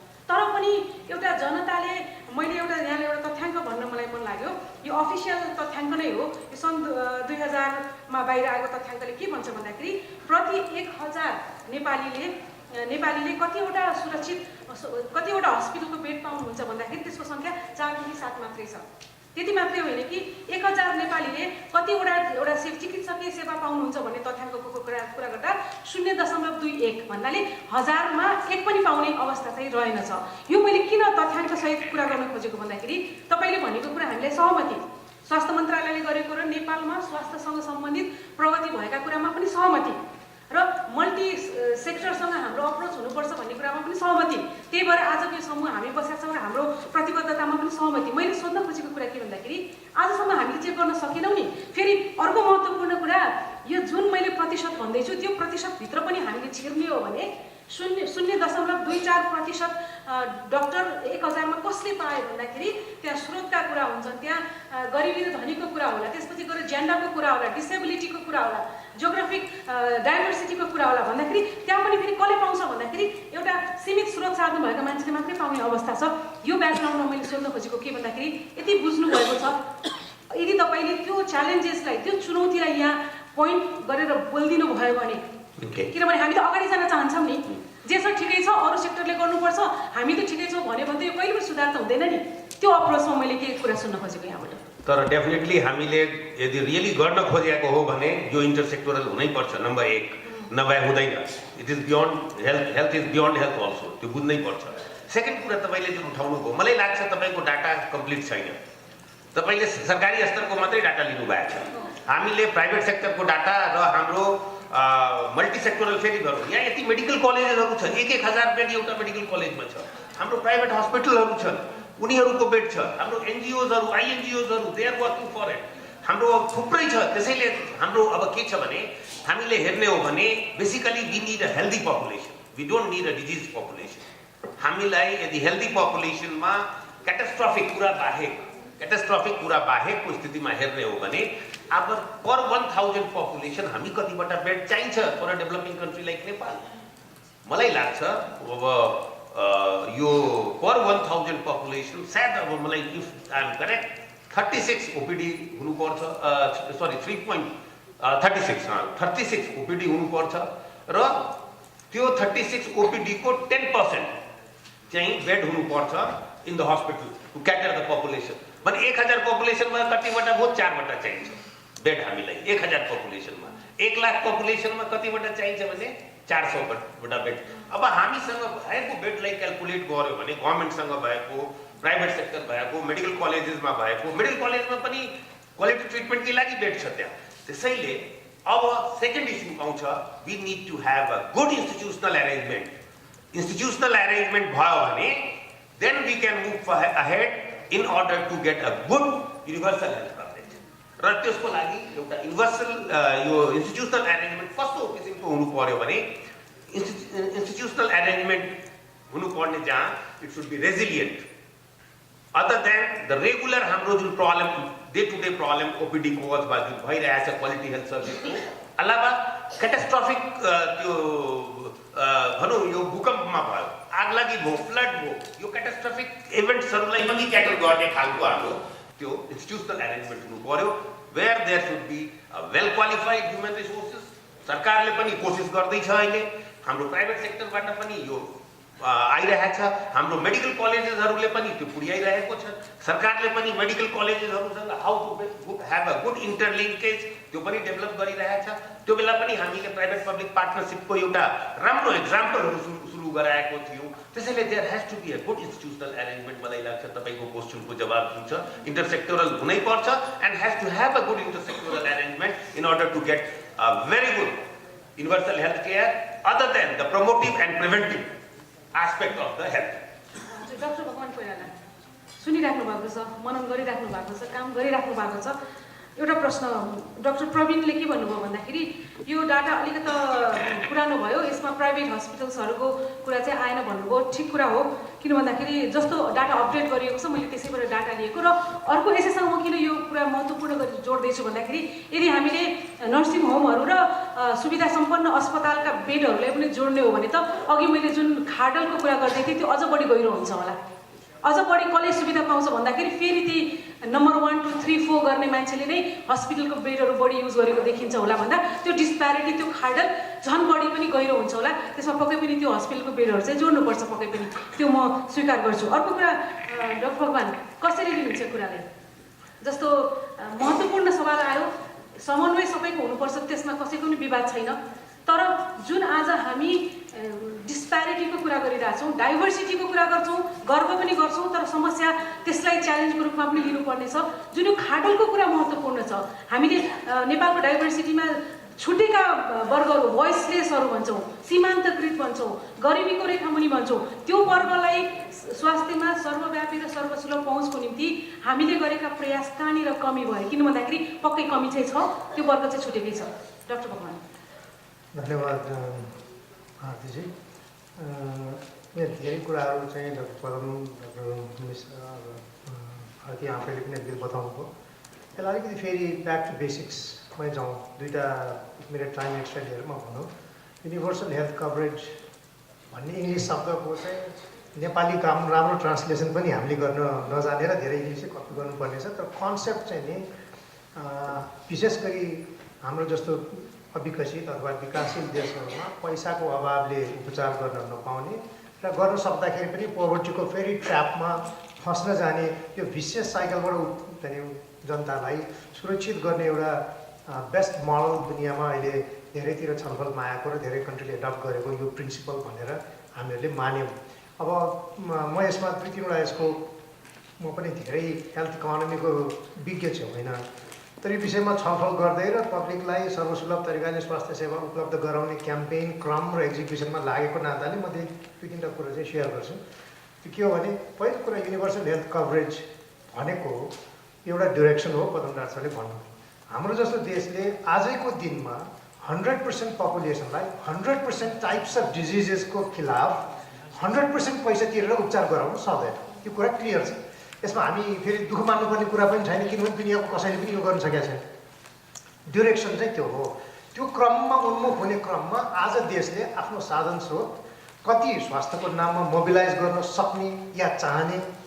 र त्यो मोबिलाइज स्रोत साधन प्रयोग गरेर कति जनतालाई कति सजिलो कति सेफ तरिकाले स्वास्थ्य सेवा उपलब्ध गराउने आजको हाम्रो च्यालेन्ज यो हो यो भित्र चाहिँ प्रशस्त खेल्ने ठाउँ छ किनभने हाम्रै जस्तो गरिब देशले पनि कमिटमेन्ट देखायो भने आजको भन्दा उन्नत तरिकाको सहज र अझै बढी सर्वसुलभ तरिकाले स्वास्थ्य सेवा उपलब्ध गराउन सकिन्छ भन्ने मेरो व्यक्तिगत मान्यता रहेको छ अब यो हामी सबैले मानेरै यो छलफलमा बसेका पनि हो त्यसैले प्रश्न युनिभर्सल हेल्थ कभरेजको डब्ल्युएचओको बुकलेट्समा धेरै आएको छ यहाँहरूलाई याद छैन भने भनौँ फर हाउ मेनी पिपल देशको कति प्रतिशत कति थरीको समस्याबाट चाहिँ जिम्मा लिने र कति कस्ट त्यसको सरकारले बेहोर गर्ने या समाजले बेहोर गरिदिने व्यक्तिको डाउटमा नआए र यिनैभित्र चाहिँ हाम्रो प्रश्नहरू चाहिँ छ र मैले अहिले भनिहालेँ यो भित्र धेरै हामीले सुधार गर्ने ठाउँहरू छन् भन्ने मलाई लाग्छ। पहिलो कुरा पोलिसीमै कमिटमेन्ट हुनु पर्यो। हेल्थ बजेटलाई तपाईँको 5.something% सीमित गर्ने बित्तिकै स्रोत साधन हुँदैन। म एक कदम पछाडि नै गएर भन्छु, सुरुवात त म डिप्रेस गराउन कसैलाई पनि चाहन्न, तर रियलिस्टिक ग्राउन्डमा उभिएरै कुरा गर्नुपर्छ। त्यो के हो भने हाम्रो देशको खल्तीमा, ट्रेजरीमा, सरकारसँग कति पैसा छ या कति स्रोत छ हुनसक्छ भन्ने प्रश्न पनि आफैमा महत्त्वपूर्ण प्रश्न हुन्छ, जसको प्लेटफर्ममा बसेर हामी सबै प्रोग्रामहरू बनाउने हो, कार्यक्रमहरू तय गर्ने हो। म त्यसमा एकछिनपछि फेरि आउँला, किनभने भएको स्रोत पनि युटिलाइज नहुने, मिसयुज हुने र मिसएप्रोप्रिएसन हुनेसम्मका कुराहरू हुने हुनाले त्यसैले यो 3वटा प्रश्नको जवाब चाहिँ हाम्रो युनिभर्सल हेल्थ कभरेजको डिरेक्सन हो। यसको 3-4वटा चाहिँ रिक्वायरमेन्ट छ। यो गर्ने हो, यो बाटोमा अगाडि जाने हो भने पहिलो रिक्वायरमेन्ट भनेको पोलिसीमा चाहिँ क्लियर कमिटमेन्ट आउनु पर्यो, जुन नेपालको सन्दर्भमा आइसकेको छ। कन्स्टिट्युसनले भन्यो, राष्ट्रिय नीतिले भन्यो, strategy Nepal health sector strategy भनेर 5 वर्षीय योजना बनाइयो, त्यसमा पनि आएको छ। कमिटमेन्ट चाहिँ सरकारी लेभलमा आएको छ। त्यो कमिटमेन्ट प्रत्येक तह हुँदै एक्जिक्युट गर्ने, प्रोभाइड गर्ने र एडभोकेसी गर्ने लगायत हामी सबैको दिमागमा पनि त्यो छिर्नु जरुरी छ। त्यसैले त्यो कमिटमेन्ट हामी सबैमा छ भनेर म आज मान्न तयार छु। अब त्यो पोलिसी कमिटमेन्ट पछि हामीलाई आउँछ हामीसँग साधन स्रोतहरू कति छन्। र म अहिले क्रस कटिङ एरियामा अलिकति छोडौँ, किनभने यो छलफल असाध्यै कम्प्लिकेटेड बन्न जान्छ। यो जम्मै कन्फ्युजिङ कुरामै टुङ्ग्याएर हिँड्नुपर्ने आउला। त्यसैले त्यो कुरामा नभइकन हामीले चाहिँ के गर्न सक्छौँ त, स्वास्थ्य मन्त्रालयको नेतृत्वमा हामी सबै जो इन्भल्भ हुन्छौँ, हामीहरूले गर्न सक्ने चाहिँ के हो भन्ने कुरामा आउँदा अर्को हो हामीसँग प्रोभाइडर्सहरू, केयर प्रोभाइडर। अहिले केयरमै सीमित भएर एकछिन कुरा गरौँ, प्रिभेन्सनको कुरा चाहिँ छ, तर अलिकति दोस्रो च्याप्टरमा हामीसँग प्रोभाइडर पुग्छन् कि पुग्दैन, बेडको कुरा पनि आयो। हामीसँग आज प्रोभाइडर आजै चाहिँ पुग्दैन। चिकित्सकको सङ्ख्या देशमा अलिकति कमी छ, तर प्रोडक्सनको रेट असाध्य फास्ट छ। तपाईँ हामीले सोचेको भन्दा धेरै द्रुत गतिमा हामी कहाँ चिकित्सकहरू उत्पादन हुँदैछन्। 5 वर्षपछि बसेर हामीले कुरा गर्दाखेरि चिकित्सकलाई अब जब दिन नसक्ने स्थिति आयो भनेर यहीँ बसेर छलफल गरेछौँ भने म सरप्राइज हुनेवाला छैन। तर आजको दिनमा चाहिँ पुग्दैन। हामीसँग हस्पिटल्सहरू छन् तर पुग्दैनन्। देशभरिमा 24,000 बेडहरू आज प्राइभेट र सरकारी सबै गरेर, र बाहिर प्राइभेट र पब्लिकको कुरा गर्दा म फिनान्सिङमा कस्टिङमा फेरि एकचोटि आउँछु। तर यो चाहिँ अहिले हामीले हेर्दा समग्र देशकै कुरा गर्नुपर्छ, किनभने त्यो खाडल मेटाउने उपाय पनि यही युनिभर्सल हेल्थ कभरेजको कन्सेप्टले नै निकालिदिनुपर्छ। र त्योभित्र म फेरि पछि एकछिन आउँला। त्यो खाडल नमेटाइकन त त्यो सरकारीले मात्र देश धान्छ भन्ने कुरा त विश्वास होइन, पुरा गर्नु पनि हुँदैन, त्यो रियल कुरा पनि होइन। हामीले यो सिस्टमलाई मिलाएर प्राइभेट पब्लिक सबै मिलाएर यसलाई चाहिँ एउटा सक्षम स्वास्थ्य सेवा बनाउने हो। हामीसँग प्रोभाइडर्सहरू करिब 24,000 बेड नेपालमा अहिले प्राइभेट पब्लिक गरेर छन्। WHO को रेकमेन्डेसन अनुसार हाम्रो जस्तो देशको लागि बनाएको 1.9 बेड्स पर 1000 पपुलेसन हो। एक्चुअली डाक्टरले भनेकोमा चाहिँ हामीले, किनभने यो रिपोर्टको क्रममा पनि थुप्रो हेरेका थियौँ, हामीसँग 0.9 बेड पर 1000 पपुलेसनको अहिले उपलब्धता छ। 25,000 भनेको 24,000 भनेको बेड तपाईँको 2 करोड 67 लाखलाई हिसाब गरे हेरौँ। हामीलाई करिब डबल चाहिन्छ। त्यो बेड पुग्दैन। भएका कस्ता ठाउँमा छन्, कति एक्सेसिबल छन्, त्यो त ठुलो च्यालेन्ज हो। अब मार्केटिङ भएको हुनाले मैले त्यो पाटोमा अहिले जानै पर्दैन। He will bring out this issues. असाध्य अप्ठ्यारो ट्रेन, असाध्य अप्ठ्यारो एक्सेसको कुरा भएको हुनाले भएको स्रोत साधन पनि पब्लिकले युटिलाइज गर्न पाएको छैन। अब त्यसपछिको अर्को च्यालेन्ज र रिक्वायरमेन्ट के हो भन्दाखेरि चाहिँ हु पेज फर इट। आखिर अहिलेलाई आएर प्रोभाइडरको क्षमता, स्वास्थ्य संस्थाहरूको क्षमता, कमिटमेन्ट, डाक्टरको उपलब्धता या अन्य स्वास्थ्य कर्मीको उपलब्धताका बावजुद र अहिले सबभन्दा ठुलो टड्कारो प्रब्लम भनेकै जनताको पेइङ क्यापेसिटी नै हो। म त त्यसलाई नै 1 नम्बरमा राखेर हेर्न चाहन्छु अहिले, किनभने अन्य कुराहरू समय सापेक्ष हिसाबले हामीले एड्रेस गर्न सकिन्छ भन्ने मलाई लाग्छ। धेरै टाढा पुग्नु पनि पर्दैन। अब cost who pays for it. अहिले नेपालको चाहिँ out of pocket expenditure 58% of the health cost out of pocket जाने आँकडा छ। त्यो अलिअलि चेन्ज 1-2 महिना 1-2 वर्षमा तलमाथि भएको होला। त्यो भनेको चाहिँ सारा स्वास्थ्य सेवा उपलब्ध गराउँदा र पाउँदा पब्लिकको खल्तीबाट करिब 2/3 पैसा तिर्नुपर्छ। यो चाहिँ एउटा स्वस्थ समाजको लागि चाहिँ नि सुहाउने कुरा होइन। यसको अन्य कुनै मेकानिजमबाट यो पे गर्ने व्यवस्था हुनुपर्छ भन्ने चाहिँ हामी धेरै जसोको बुझाइ छ। यो विषयमा पनि विमति हुनसक्छ। म यो पनि प्रश्न तपाईँहरूको अगाडि उठाइदिन सक्छु। विभिन्न व्यक्तिले, विभिन्न विचारले यसको प्रतिमा जनताको स्वास्थ्यको सुरक्षा लिने कसले भन्ने विषयमा पनि विमति दुनियाँमा छ। तर हामी सबै र देश नेपालमा हामीहरू यो लिडरसिपमा बस्ने र यो लेभलमा बस्ने काम गर्ने मान्छेहरूको चाहिँ यो आउट अफ पाकेट एक्सपेन्डिचर हुनु हुँदैन, यसको अन्य मेकानिजमबाट कभर गरिनुपर्छ भन्ने लाग्छ। त्यसो भए कसले बिहोर्ने हो त? त्यो बेहोर्ने कस्ट बेहोर्ने मेकानिजम आइडेन्टिफाई नगरिकन र तिर्ने कायदा नबनाइकन यो अहिले भनेका कुनै पनि कुरा अगाडि बढ्न सक्दैन। त्यसमा क्वालिटीमा आउनु बाँकी नै छ, फेरि होइन कति सजिलो तरिकाले पाउँछन् भन्ने आउनु बाँकी नै छ। तर ग्रस कुरा पनि पेज पऱ्यो।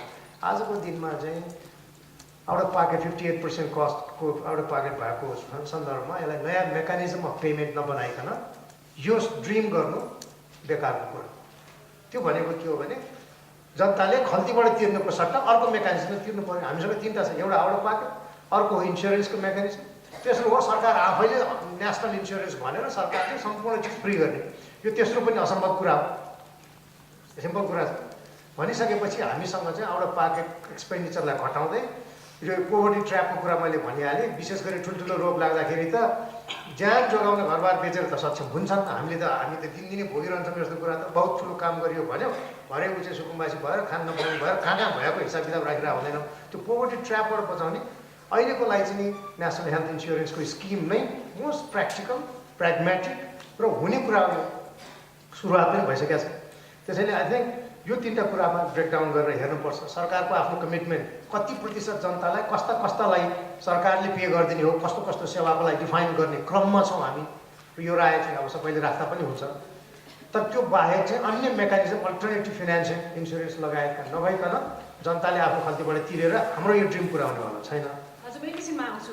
डाक्टर अरुणा, एउटा राम्रो कुरा यहाँ आइरहेछ कि यो स्वास्थ्य क्षेत्र भनेको यस्तो हो, टेक्निकल कुराहरू, औषधि उपचार र हस्पिटल बेडबाट हामी जानुको निम्ति, रोक्नको निम्ति हाम्रो जुन सोसियो कल्चरल एउटा सामाजिक सांस्कृतिक अवस्था छ र यसमा पानी लगायत हाम्रा मूल्य र मान्यताका कुराहरू पनि यहाँ आयो होइन।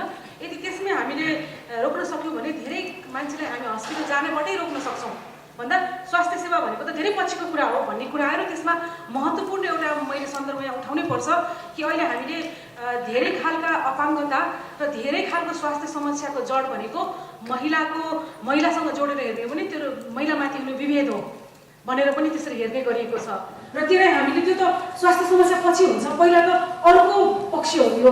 त्यसलाई हामी रोक्नको निम्ति त्यति धेरै जागरुक छैनौँ कि अल्टिमेटली लास्ट नगएर खालि स्वास्थ्य भएन, हस्पिटल भएन, स्वास्थ्य मन्त्रालयले गरेन भनेर ब्लेम गर्ने। तर सोसियल एस्पेक्टका अरू कुराहरूमा चाहिँ अलिकति हामीले व्यवस्था गऱ्यौँ कि भन्ने कुरा छ। र तपाईँ त स्वास्थ्य क्षेत्रको एउटा अभियन्ताको रूपमा काम गरिराख्नु भएको छ, महिलाको क्षेत्रमा काम गरिराख्नु भएको छ भन्दा चेतना दिने, उनीहरूको बिहेभियरल चेन्ज गर्ने, त्यो संस्कार, त्यो कुसंस्कार भनौँ अझ, त्यसलाई परिवर्तन गर्ने स्टेप चाहिँ अलिकति कमजोर भएको हो। एकदम हो। तर के छ भने हामी यहाँ स्वास्थ्यको बारेमा कुराकानी गर्दाखेरि नि मोडर्न मेडिसिन, औषधि, डाक्टर, स्वास्थ्य चौकी बाहेक अर्को एउटा ठुलो तबका आयुर्वेदको हाम्रो सरकारले नै गरेको कति कामहरू छन्, यसको बारेमा त यहाँ कहीँ छलफलै भएको छैन। हामी यस्तो प्रकारले कुराकानी गरिरहेछौँ अहिले हाम्रो पोलिसी जुन बन्दैछ, एज इफ डाक्टर, नर्स, औषधि मात्रै हो सबै स्वास्थ्यलाई गर्ने र यति डाक्टर भयो भने पुग्छ भनेर। जुन हामीले यो महिलाको विभेदको कुराले उनको स्वास्थ्यमा कसरी इम्प्याक्ट पार्छ भन्ने कुरा गर्दाखेरि गाउँघरमा गएर जाँदाखेरि सबैजना डाक्टरलाई जान सक्दैनन्, स्वास्थ्य चौकी पनि जान सक्दैनन्। तर उनीहरू कतिपय उनीहरूका आफ्ना जुन पहिलादेखि चलिआएका परम्परागत चलनहरू छन् तिनीहरूले कसरी स्वास्थ्यमा एकदम राम्रो प्रभाव पारेछन् भने हामीसँग थुप्रै उदाहरण छ। हामीसँग समय भयो भने त्यो पनि छलफल गरौँला।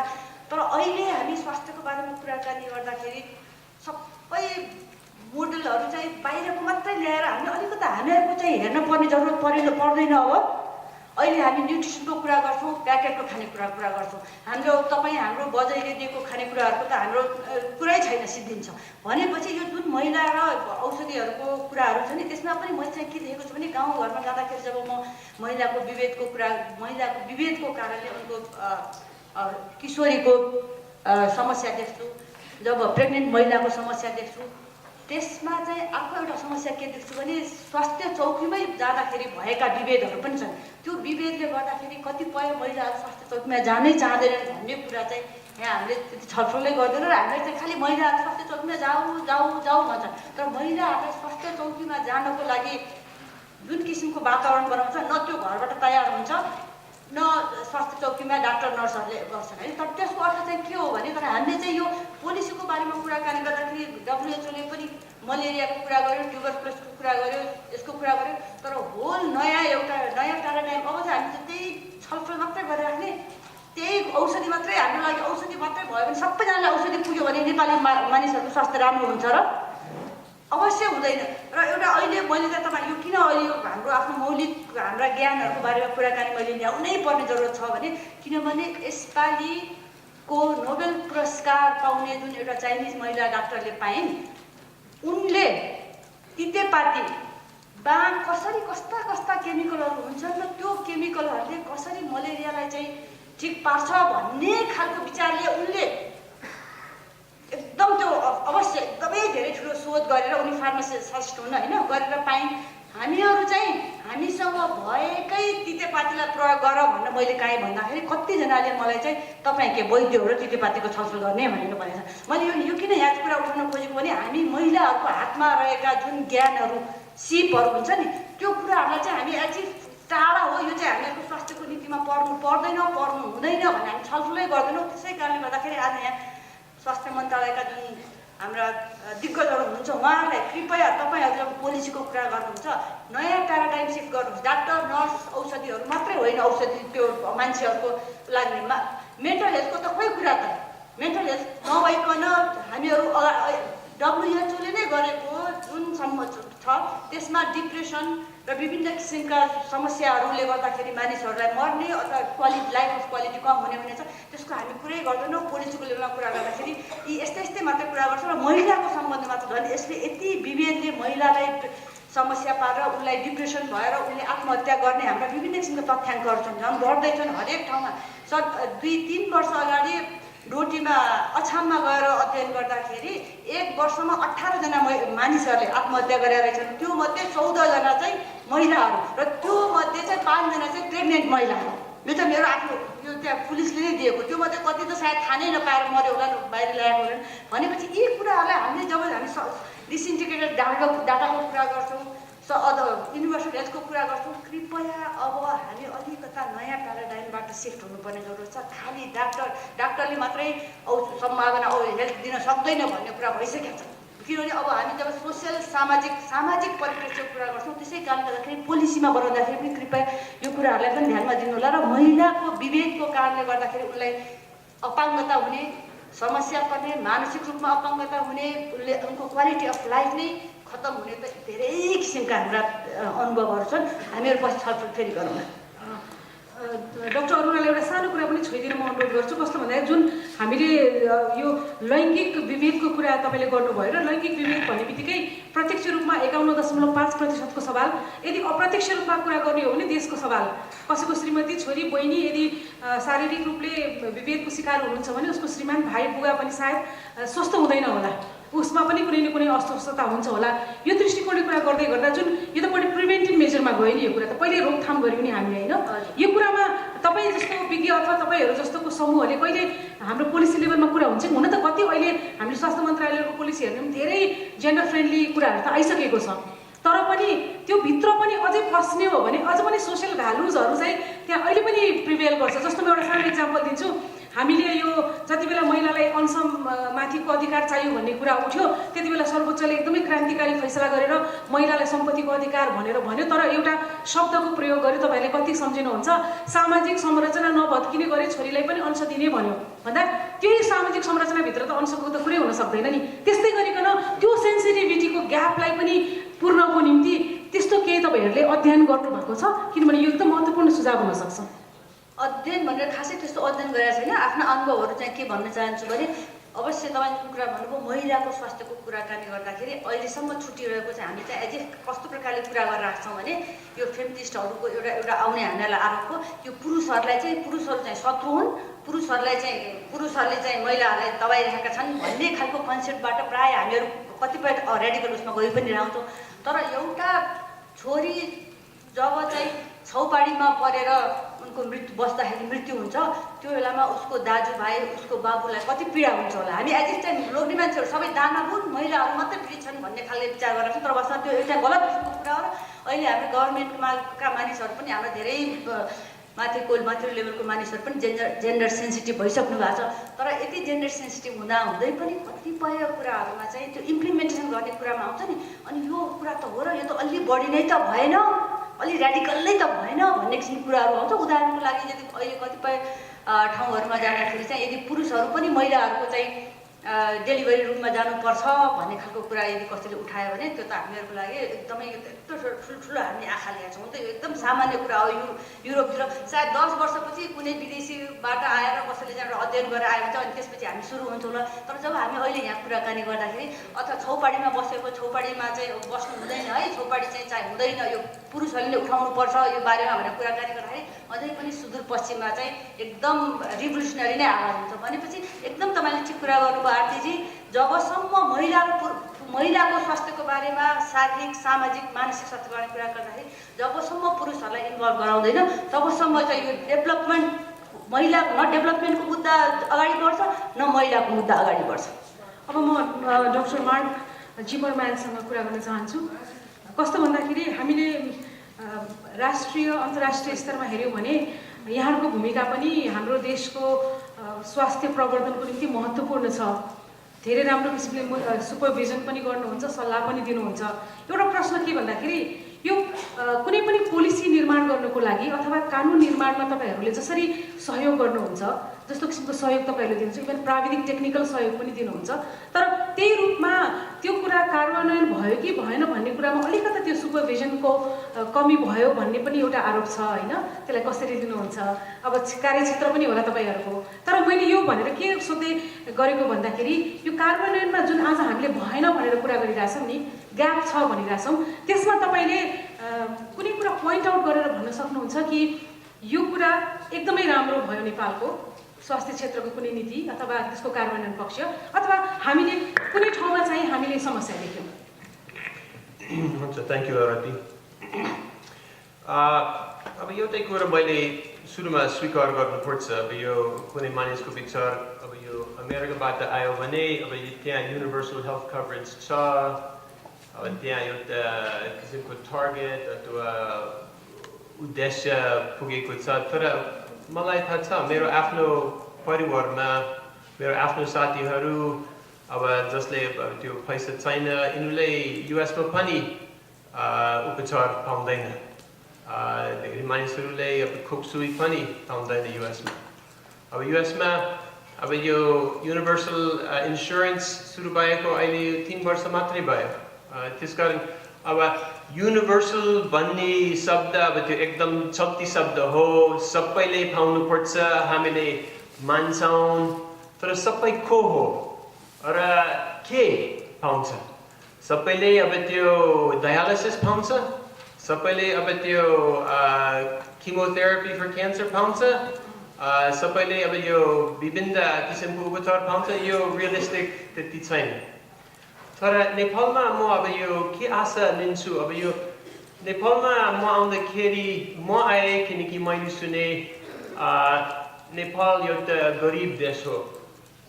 तर म बसेको छु किनकि मैले थाहा पाएँ नेपाल एउटा धनी देश हो। अनि अब यो यति गरिब मात्रै भएको भए मैले पहिला तेस्रो चौथो वर्षमा म छोड्थेँ अनि आफ्नो देशमा जान्थेँ किनकि त्यहाँ पनि जरुरी छ।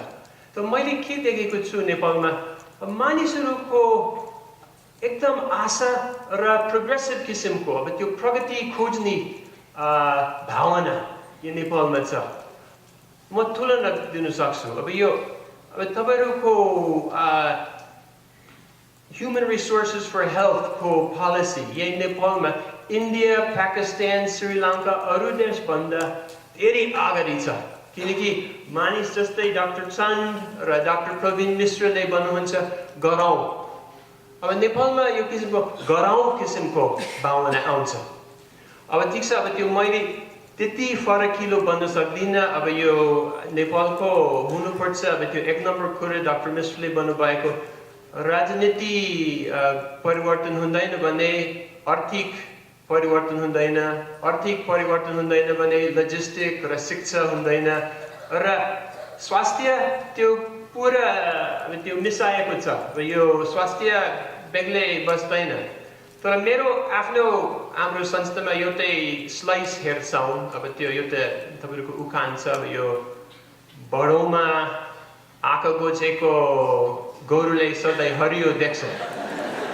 अब म हाम्रो संस्था अब त्यति फरकिलो छैन कि उहाँहरूको जस्तै अब यो हामी human resources for health in rural areas तर मेरो विचारमा अब युनिभर्सल हेल्थ कभरेजको लागि यो एउटा एकदम मुख्य कदम हो अब ठिक छ it will not give 100% coverage to 100% of people but it's a very important first step उदाहरणको लागि अब त्यो DHS यो demographic health survey 2011 मा तुलना गर्दाखेरि यो urban र rural divide खोप सुई family planning यो परिवार नियोजन अब त्यो जीवन जल दिने यही किसिमको फ्याक्टर यो जनस्वास्थ्यमा urban र rural मोटामोटी बराबर Today is very surprising.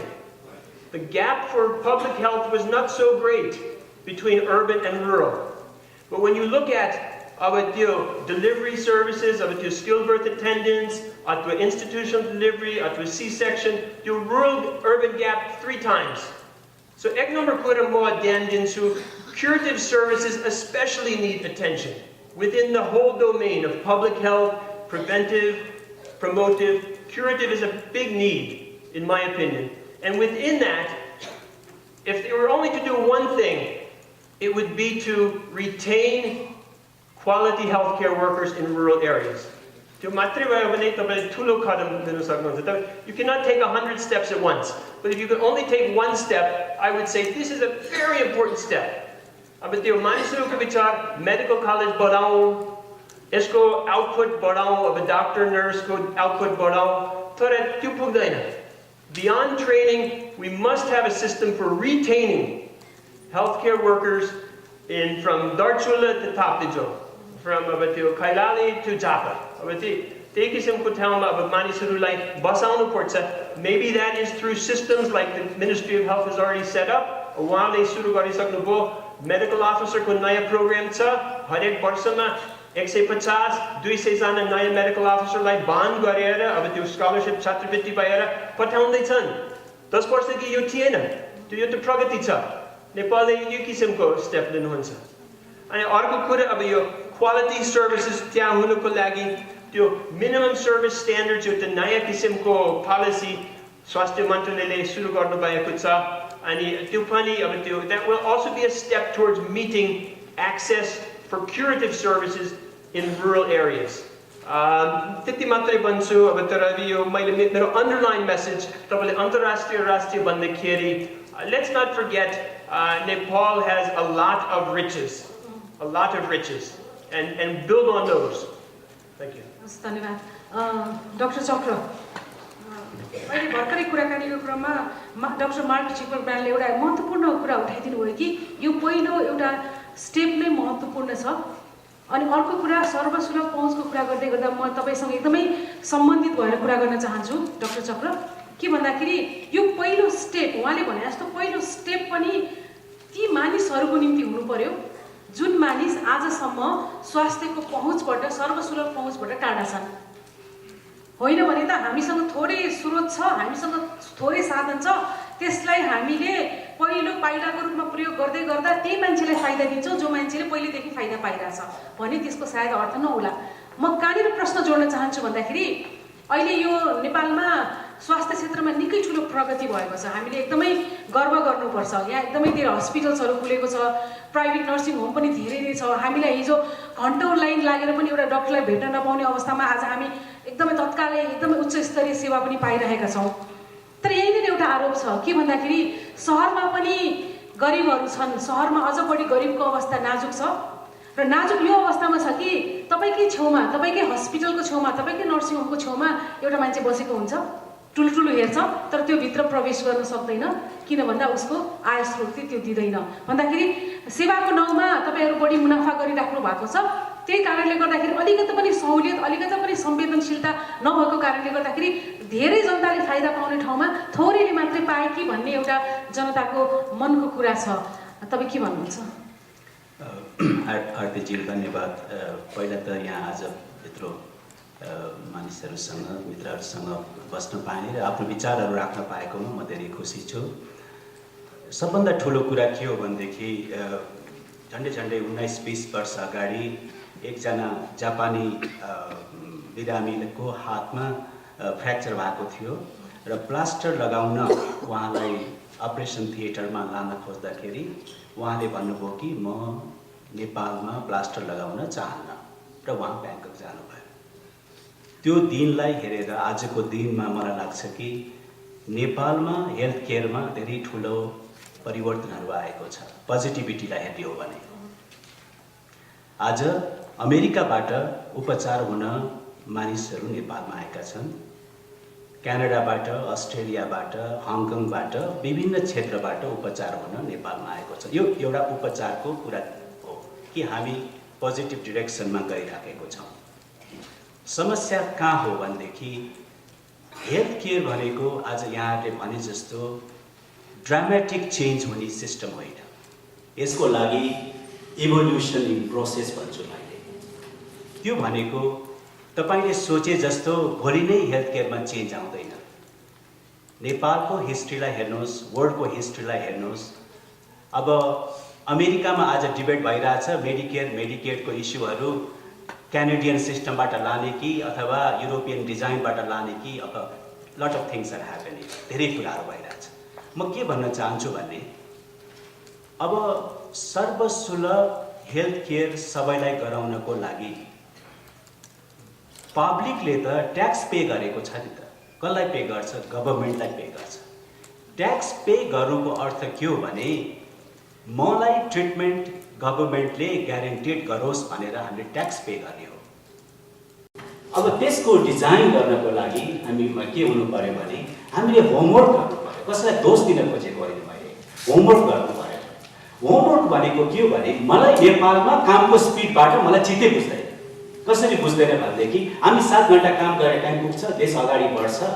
तपाईले out of the track, out of your thought process काम गर्नु पर्यो रात दिन। नेपालीहरूले हेल्थ केयरमा फाइदा लिने हो भने त हामीले त हस्पिटलहरू, वीर हस्पिटलहरू, टिचिङ हस्पिटलहरू त रातमा पनि चल्नु पर्यो नि त। किनभने हामीसँग एक्सपर्टहरू छ। पर्यो भनेदेखि बेलुका पनि काम सुरुवात गर्नु पर्यो, किनभने त्यहाँ एक्सरे छ, एमआरआई छ, सिटी छ। टेक्नोलोजीलाई अप्टिमली युटिलाइज गर्न सक्ने क्यापासिटी बिल्डअप गर्नु पर्यो, एउटा कुरा। दोस्रो इम्पोर्टेन्ट कुरा के छ भने हामीहरू बेडको कुराको सङ्ख्याको हिसाब गरिरहेछौँ। आज बेड भनेको के हो भनेदेखि आज नी जोइन्ट रिप्लेसमेन्ट गरेर बिरामीलाई हस्पिटलै नराख्ने दिन आइसक्यो। That is called the out patient joint replacement care. भन्नुको अर्थ अब बेडको सङ्ख्याबाट होइन, डेलिभरी अफ क्वालिटी केयरबाट संसारको हेल्थ केयर सिस्टम निर्धारण गर्छ। त्यसैले के भन्छु भनेदेखि अब हामी एकातिर भन्छौँ हेल्थ केयर सर्वसुलभ बनाऊ, सबै मान्छेको पहुँचमा होस्। प्राइभेट अर्गनाइजेसनहरूले मुनाफा गरिरहेछ, यिनीहरूले चाहिँ नि धेरै पैसा लगानी गरिरहेछ र धेरै पैसा लिन खोजिरहेछ। तर रियालिटी इज डिफ्रेन्ट। आज एउटा नेपालको सबभन्दा ठुलो अस्पताल लिएर आएको एज अ एउटा थिङ्करको हिसाबले ग्रान्डी इन्टरनेसनल, मलाई लाग्छ कि अहिले लुक ब्याक गर्दाखेरि बरु नलिएर आएको भए हुन्थ्यो कि जस्तो लाग्छ। किन यो भएको? हेल्थ केयरमा मुनाफा तुरुन्त गर्नै सक्नुहुन्न यदि तपाईँले एथिकल मेडिकल केयर गर्ने हो भने। तर के छ भने इमेजिन गर्नुहोस्, तपाईँले हस्पिटल ल्याउनु भयो। अब गभर्मेन्टको आँखामा के छ भने हस्पिटललाई एउटै क्याटेगोरीमा राखिदिएको छ। अब हस्पिटलले कुन खालको ट्रिटमेन्ट दियो? अब इमेजिन गर्नुहोस् अपरेसन गर्नुभयो, तपाईँको 80% इन्फेक्सन रेट हुन्छ भने त्यो अस्पतालमा किन उपचार गराउने होइन? त्यसकारण के छ भने अब let's look in the different way. हामीले के गर्नु पर्यो भने गभर्मेन्ट इन्स्टिट्युसन्स, प्राइभेट इन्स्टिट्युसन्स, अब प्राइभेट भनेको पनि जहाँ 126 सेयर होल्डर छन् भने त्यो त पब्लिक कम्पनी हो, it's a property of the government. त्यसैले के भन्छु भने हामीले let's make it very simple. हाम्रो माइन्डलाई के गरौँ भने एकदम ट्रान्सपरेन्ट बनाऊ, मेहनत गरौँ र कमिटेड वेबाट फ्युचरिस्टिक प्लान गरेर अगाडि बढौँ। र हेल्थ केयरको पोलिसी डेभलपमेन्ट गर्नको लागि 20 इयर्सको एउटा गुरु योजना चाहिन्छ। तपाईँहरूले भने जस्तै आजको भोलि यो चेन्ज हुन सक्ने स्थिति म देख्दिनँ। र अर्को कुरा there is no free lunch भन्छौँ नि हामीले, पब्लिकलाई फ्री ट्रिटमेन्ट दिने भन्छौँ। अनि प्राइभेट इन्स्टिट्युसनहरूले सारा कुरामा त्यति ट्याक्स लगाएर तिरेर ल्याउँछन्, स्यालेरी खुवाउन गाह्रो भइरहेछ मानिसलाई। अर्थक्वेकमा 122 पिपुललाई चाहिँ हामीले फ्रीमा सर्जरी गर्छौँ। 1500 2000 मान्छेलाई फ्रीमा ट्रिटमेन्ट गर्छौँ। आज गभर्मेन्ट सेक्टरबाट आएर भन्दैन कि तिमीहरूलाई ट्याक्समा यसो गर्छौँ यसरी मद्दत गर्छौँ भने there is nothing about that. त्यसैले म इन सर्ट के भन्न चाहन्छु भने I think we need a collective decision. Doctor Chakra एकैछिन म रोकेँ यहाँलाई। महत्त्वपूर्ण कुरा अगाडि ल्याउनु भयो, तपाईँहरूका पनि लगानी गर्नुभएको छ। मैले अघि नै सुरुमै भने कि यो 20 वर्षमा नेपालको शिक्षा र स्वास्थ्यको क्षेत्रमा भएको प्रगति हामीले गर्व गर्नुपर्छ। तपाईँहरूलाई धन्यवाद दिनुपर्छ कि जसरी तपाईँहरूले काम गरिराख्नु भएको छ त्यो प्रशंसनीय छ। तर त्यही बिचमा पनि नेपाल हेरेर हामीले केही तपाईँहरूबाट आशा गरेका छौँ र मैले अघि नै नाफामुखी भयो कि भन्ने जुन कुरा यहाँ इङ्गित गरेँ त्यो भनेको अहिले प्राइभेट हस्पिटल्सहरूको प्रवृत्ति देखेर जनताले भन्न सुरु गरेका कुरा हुन् र त्यसको एउटा सानो कुरा मात्रै म जोड्न चाहन्छु। किन पनि त्यो आरोप लाग्छ भन्दाखेरि अहिले प्राइभेट नर्सिङ होमहरूले के विशिष्ट केस भन्दै विदेशमा त्यसमा पनि भारतमा रिफर गरेर पठाउने चलन सुरु भएको छ र हामीले जानकारीमा आएसम्म रिफर गरेर पठाएका केसहरूमा 10 देखि 30% उताबाट कमिसन आउने गर्छ। र मैले व्यापारको कुरा यसरी जोड्न खोजेको, यदि आवश्यक थियो रिफर गरिन्छ भने कमिसन किन आउँछ? यदि कमिसन आउँछ भने हामी जनताले त्यसलाई नाफा अथवा व्यापार किन नभन्ने एउटा प्रश्न। अर्को कुरा के भन्दाखेरि ल ठिकै छ तपाईँहरूले रिफर गर्नुपर्ने पनि अवस्था आयो होला, तर त्यसको पछाडिको कारण के हो त? हामी त्यति दक्ष छैनौँ, हाम्रो साधन स्रोत छैन, अथवा जुन देशबाट डिग्री लिएर आउँछौँ हामी त्यहाँप्रति बढी लोयल हुन्छौँ। केही न केही कारण त पक्कै छ होला। यो कुरा चाहिँ अहिले जनतामा एकदम उठेको कुरा छ। सो तपाईँ व्यक्तिगत एउटा व्यक्ति उभिनु भएको छ, तर मैले तपाईँलाई प्राइभेट हस्पिटल्सहरूको प्रतिनिधिको रूपमा म यहाँ हेर्दैछु र यो कुरा म फेरि पनि जोड्दैछु। यदि यस्तो कुरा आउने हो भने त आज हामी जुन वर्गको निम्ति सर्वसुलभ स्वास्थ्यको एजेन्डा लिइरहेछौँ त्यसमा अघि यहाँ महत्त्वपूर्ण हाम्रो डाक्टर पदमले उठाउनु भयो, डाक्टर प्रवीण, डाक्टर भगवानले पनि उठाउनु भयो कि यो जबसम्म हामी कलेक्टिभ तिम्रो लागि म छु मेरो लागि तिमी छौ भनेर आउँदैनौ नि यो क्षेत्र हुँदैन भन्दाखेरि प्राइभेटले होइन मैले त लगानी गरिरहेको छु म नाफा कमाउँछु भन्ने सरकारले चाहिँ अर्कै एटिट्युड राख्ने हो भने त फेरि सर्वसुलभ स्वास्थ्य भनेको त फेरि पनि प्रश्नको घेरामा आउने भयो भन्दा तपाईँहरूको कतै उत्तरदायित्व छ कि छैन जनमानसले त्यो सुन्न चाहन्छ। एकदम राम्रो कुरा सोध्नु भयो आरतीज्यू, म तपाईँसँग सहमत छु। सबभन्दा ठुलो कुरा के हो भने अहिलेको हेल्थ केयरको सबैभन्दा ठुलो विडम्बना भनेको कमिसनमा जानु। त्यसमा तपाईँसँग मेरो 100% अग्रिमेन्ट छ। त्यो मेरो कुस्ती पनि हो, मेरो फाइट हुन्छ। म बाँचिन्जेल मैले चाहिँ नि कमिसनको अगेन्स्टमा फाइट गर्ने मान्छे हो र म I will continue to do so. कुरा के छ भने आज कुनै बिरामीलाई कुनै डक्टरलाई रिफर गरेको बापत उसले कमिसन लिने हो भने द्याट इज कम्प्लिटली अनएथिकल। तर त्यो प्राइभेटले गरेको होइन, प्राइभेटले मात्र होइन, everybody is doing this is रङ। त्यसमा मेरो एक्सेप्टेन्स छैन। तर हामीले यहाँबाट खोजेको सोसियल कर्पोरेट रेस्पोन्सिबिलिटीको मात्रै कुरा गर्न खोजेको यहाँ चाहिँ त्यसमा हाम्रो पनि सहमति छैन। हामी सबैले गलतै भनिरहेको त्यसलाई होइन, तर एउटा रेस्पोन्सिबिलिटी के हुनसक्छ कि भन्ने आशाको कुरा मात्रै। अवश्य त्यसैले रेस्पोन्सिबिलिटी के हुनसक्छ भने हाम्रो फ्युचरिस्टिक अप्रोच के हुनुपर्छ भने लिडर्सहरूले जो मान्छेले मेडिसिनमा लिडरसिप गरिराखेका छन् उनीहरूले आफूलाई एक्जाम्पल बनाएर देखाउनु पर्यो र जो मान्छेले यस्तो काम गर्छ त्यसलाई निरुत्साहित गर्नु पर्यो। एगेन प्रोसेस हो। आजको मेन प्रब्लम भनेको हेर्नुहोस्, मेडिसिन त एकदम ब्युटिफुल साइन्स हो नि त। जब बिरामी डक्टर कहाँ आएर आफ्नो सम्पूर्ण कुरा भन्छ डाक्टर साहब तपाईँले उपचार गर्नु जे गर्नुहोस् मैले तपाईँलाई सुम्पेको छ, त्योभन्दा ठुलो कन्फिडेन्स लाइफमा तपाईँ के पाउनुहुन्छ? तर हामीले त्यस्तो बिरामी रिफर गरेर पैसा लिन्छौँ भने द्याट इज अनएथिकल, रङ, र त्यसले नेपालको हेल्थ केयरलाई कहिले पनि बलियो बनाउन सक्दैन। त्यसको अगेन्स्टमा private, public, government, each of the individual हामीले कुस्ती खेल्नुपर्छ र त्यसलाई स्टप गर्नुपर्छ। अब म डाक्टर महिलाहरू र वृद्धमा भएका मानिसहरूलाई चाहिँ नि ज्येष्ठ नागरिकहरूलाई चाहिँ नि हाम्रो त्यति धेरै लगानी हुँदैन, यो तितो सत्य छ र राज्य यहीँनिर चाहिन्छ भन्ने कन्सेप्ट हो। यो महत्त्वपूर्ण कुरा एउटा ब्याकग्राउन्ड छँदैछ।